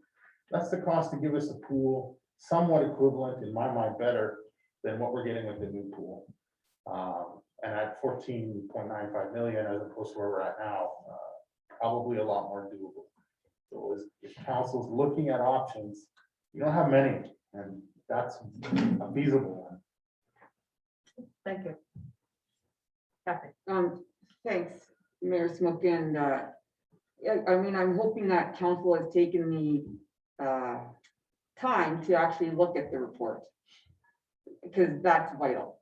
Because to Councilor Fountain's points, that's absolutely correct, but that was also an estimate too, and that was part of our discussions as a council on September 8th, that 15 million was just an estimate from what they could see, and they didn't know what they were going to come across once they started the retrofitting of it. And part of that discussion was, look now what we see when we just retrofitted the TRCC with the problems and the retrofit of the RCMP building. So that's where all those discussions have already taken place. So I'm fine with the commitment on what we're doing with the building, but I'm not fine with putting another $80,000 or $100,000 to another feasibility study to retrofit the Norplex pool. So I don't know where we go from here with this resolution because it's 5 after 10. I just feel like we really need to have a pool discussion in this council through our budget discussions and a plan over these next meetings leading through the winter for budget. So we have a plan in place and we are a united front for our public. So we can get a pool or a plan in place for this community. Thank you. And I agree. I really do believe we need to have a discussion of what's going to happen with the existing pool. I also agree that we do need to have a plan B, going down the path of when we have our discussions leading up to March. But for this resolution to say that we should be exploring the Norplex pool right now, I can't support it either, but I would definitely support a plan B and looking what we're doing with the new pool. So if there's no more comments, we'll call for the question. We need to reread it, or we're okay with it? I'm going to reread it because of time. Resolution 2021-150, moved by Councillor Thompson, second by Councillor Wong. Whereas the cost of a new pool have risen considerably, whereas funding of the new pool has not materialized as expected, and whereas the costs of demolishing or repurposing the Norplex pool have not been quantified. Now therefore be it resolved that council formally explore the possibility and feasibility of renovating the existing Norplex pool rather than building the new aquatic center. Oh, for the, yes? Mayor Snoop, we've spent a lot of time tonight on rescinding motions, bringing back motions. I don't want this to be one that we rescind. I'm going to make a friendly request that we table it. We call a meeting somewhere near in the future. And then if we still feel the same way that, or if certain people feel it's council feel the same way, we should look at the existing, then we can come back to that motion. But to just defeat it, because that's what's going to happen there, without having that conversation, is there a plan B? Is there something we can do different? I think would be a disservice to the public. So I'm going to put a resolution to table this motion in light of what I just said. So it gives the council that long-awaited, real good discussion, all the what ifs to be asked. We don't get the funding there. What are we don't do? You know what I mean? At least then we can come back in the near future and make that decision. But I think tonight, if we did that, I think it would be a disservice to the people that we're serving out there. So I'm going to put forth that we table it until further, till we put up a special meeting. Okay, is there a seconder for that motion? Yes. I'll second it. Can I make a quick comment though on that, please? I just want to use Todd Harwood's comments. He didn't care if we had a new pool or we had the old pool. He wants a pool for his kids. Right. And I think we're And all. I appreciate the consideration, because I do think we're really missing an opportunity. It is the only other fund you think of other than scaling back the I do second the motion. Okay, so we have the amended. Now we will have the motion. Oh, Tammy? We just, a motion to table needs a time. So if we can have a time, like December 13th, Yeah. that works? Is that, well, if we want to do some of the other stuff, will it be enough time? Because we won't have the full committee for all of December. That's, If we go into January, then Anthony hopefully will be back and caught up a bit also. January 15th. so you go January 15th. on this one? And And then this way, Oh, You'll January get the the 17th, what's the council meeting? Or when's the council meeting? January 17th. 17th. That's January good. 17th, sounds good. Thank you. I'll vote. You have a call vote on the table? Okay, okay, so that was on we had the amendment, now we got a No, call. so it was just a motion to table now, so. Okay, motion to table, so now we call for, do we all have to vote on that? Motion Yeah. to table, yes. Okay, so all in favor of tabling this? Braden, are you still awake? Counselor Brayton does not have his hand up. I am in favor, so I didn't put my hand up. And I'm awake, yeah. Did you say you're not in favor? He's in favor. Yeah, that's why I didn't put my hand up, and yeah, I'm awake. I'm watching. Don't worry. Sounds good, okay, thank you. Carrie. He was opposed. Oh. Next, we have the mayor's report. We'll make it quick. From October 19th to November 1st, attended and brought greetings at the network dinner for winter weather testing campus workshop on October 20th. Met with Minister Cox and Demard along with council and staff. We attended the rural library funding on October 22nd, along with the Director of Development and Technical Services, Lyle Safranis. We went with the representative from the Thompson Trailbreakers on October 25th, Mayor and Council, as well as the Public Works Public Works Committee had the opportunity to tour the Public Works Yard on October 26th. Along with members of council, we attended the first pool presentation to organizers on October the 27th. October the 28th, MMDF, Jessica and Matt met with myself up here, of course, the Mine Development Fund, then went on to meet with other stakeholders in Thompson. I took part in the Northern Indigenous Health Call on October the 29th. The Thompson Community Foundation Corporation Board had an introductory meeting with the consultants on October 21st, and we have reached out to our first 4 independent board members from the community. Various committee meetings were held: Recreation, Community Services, Development Review, Liga, Human Resources.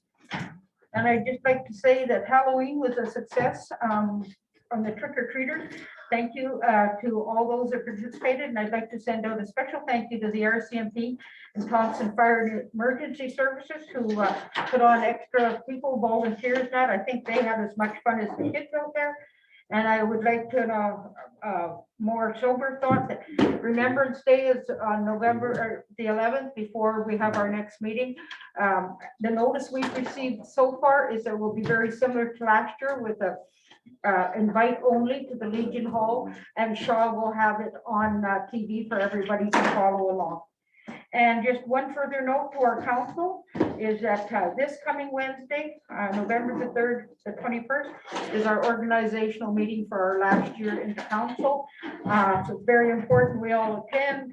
The councilors have given their requests where they want to be, and I have done my best for chairs, and they themselves will decide who's vice chairs on Wednesday night. So please follow us along and watch who our last set of chairs, and that will be for 2021, 2022 until we go to the next election. Thank you very much. Anything quickly that are, yeah. Further to your comment on Remembrance Day, I would just like to extend my deep gratitude and thanks to those from our community and elsewhere who served in our Canadian Armed Forces. We've been lucky to recognize some of those people, Vincent Squires and Brett Thompson, but to anyone who serves in our community or in our military, thank you very much. Thank you. Anyone else? Okay, can I call for adjournment? Already? Kathy and Les, all in favor? And I need that key.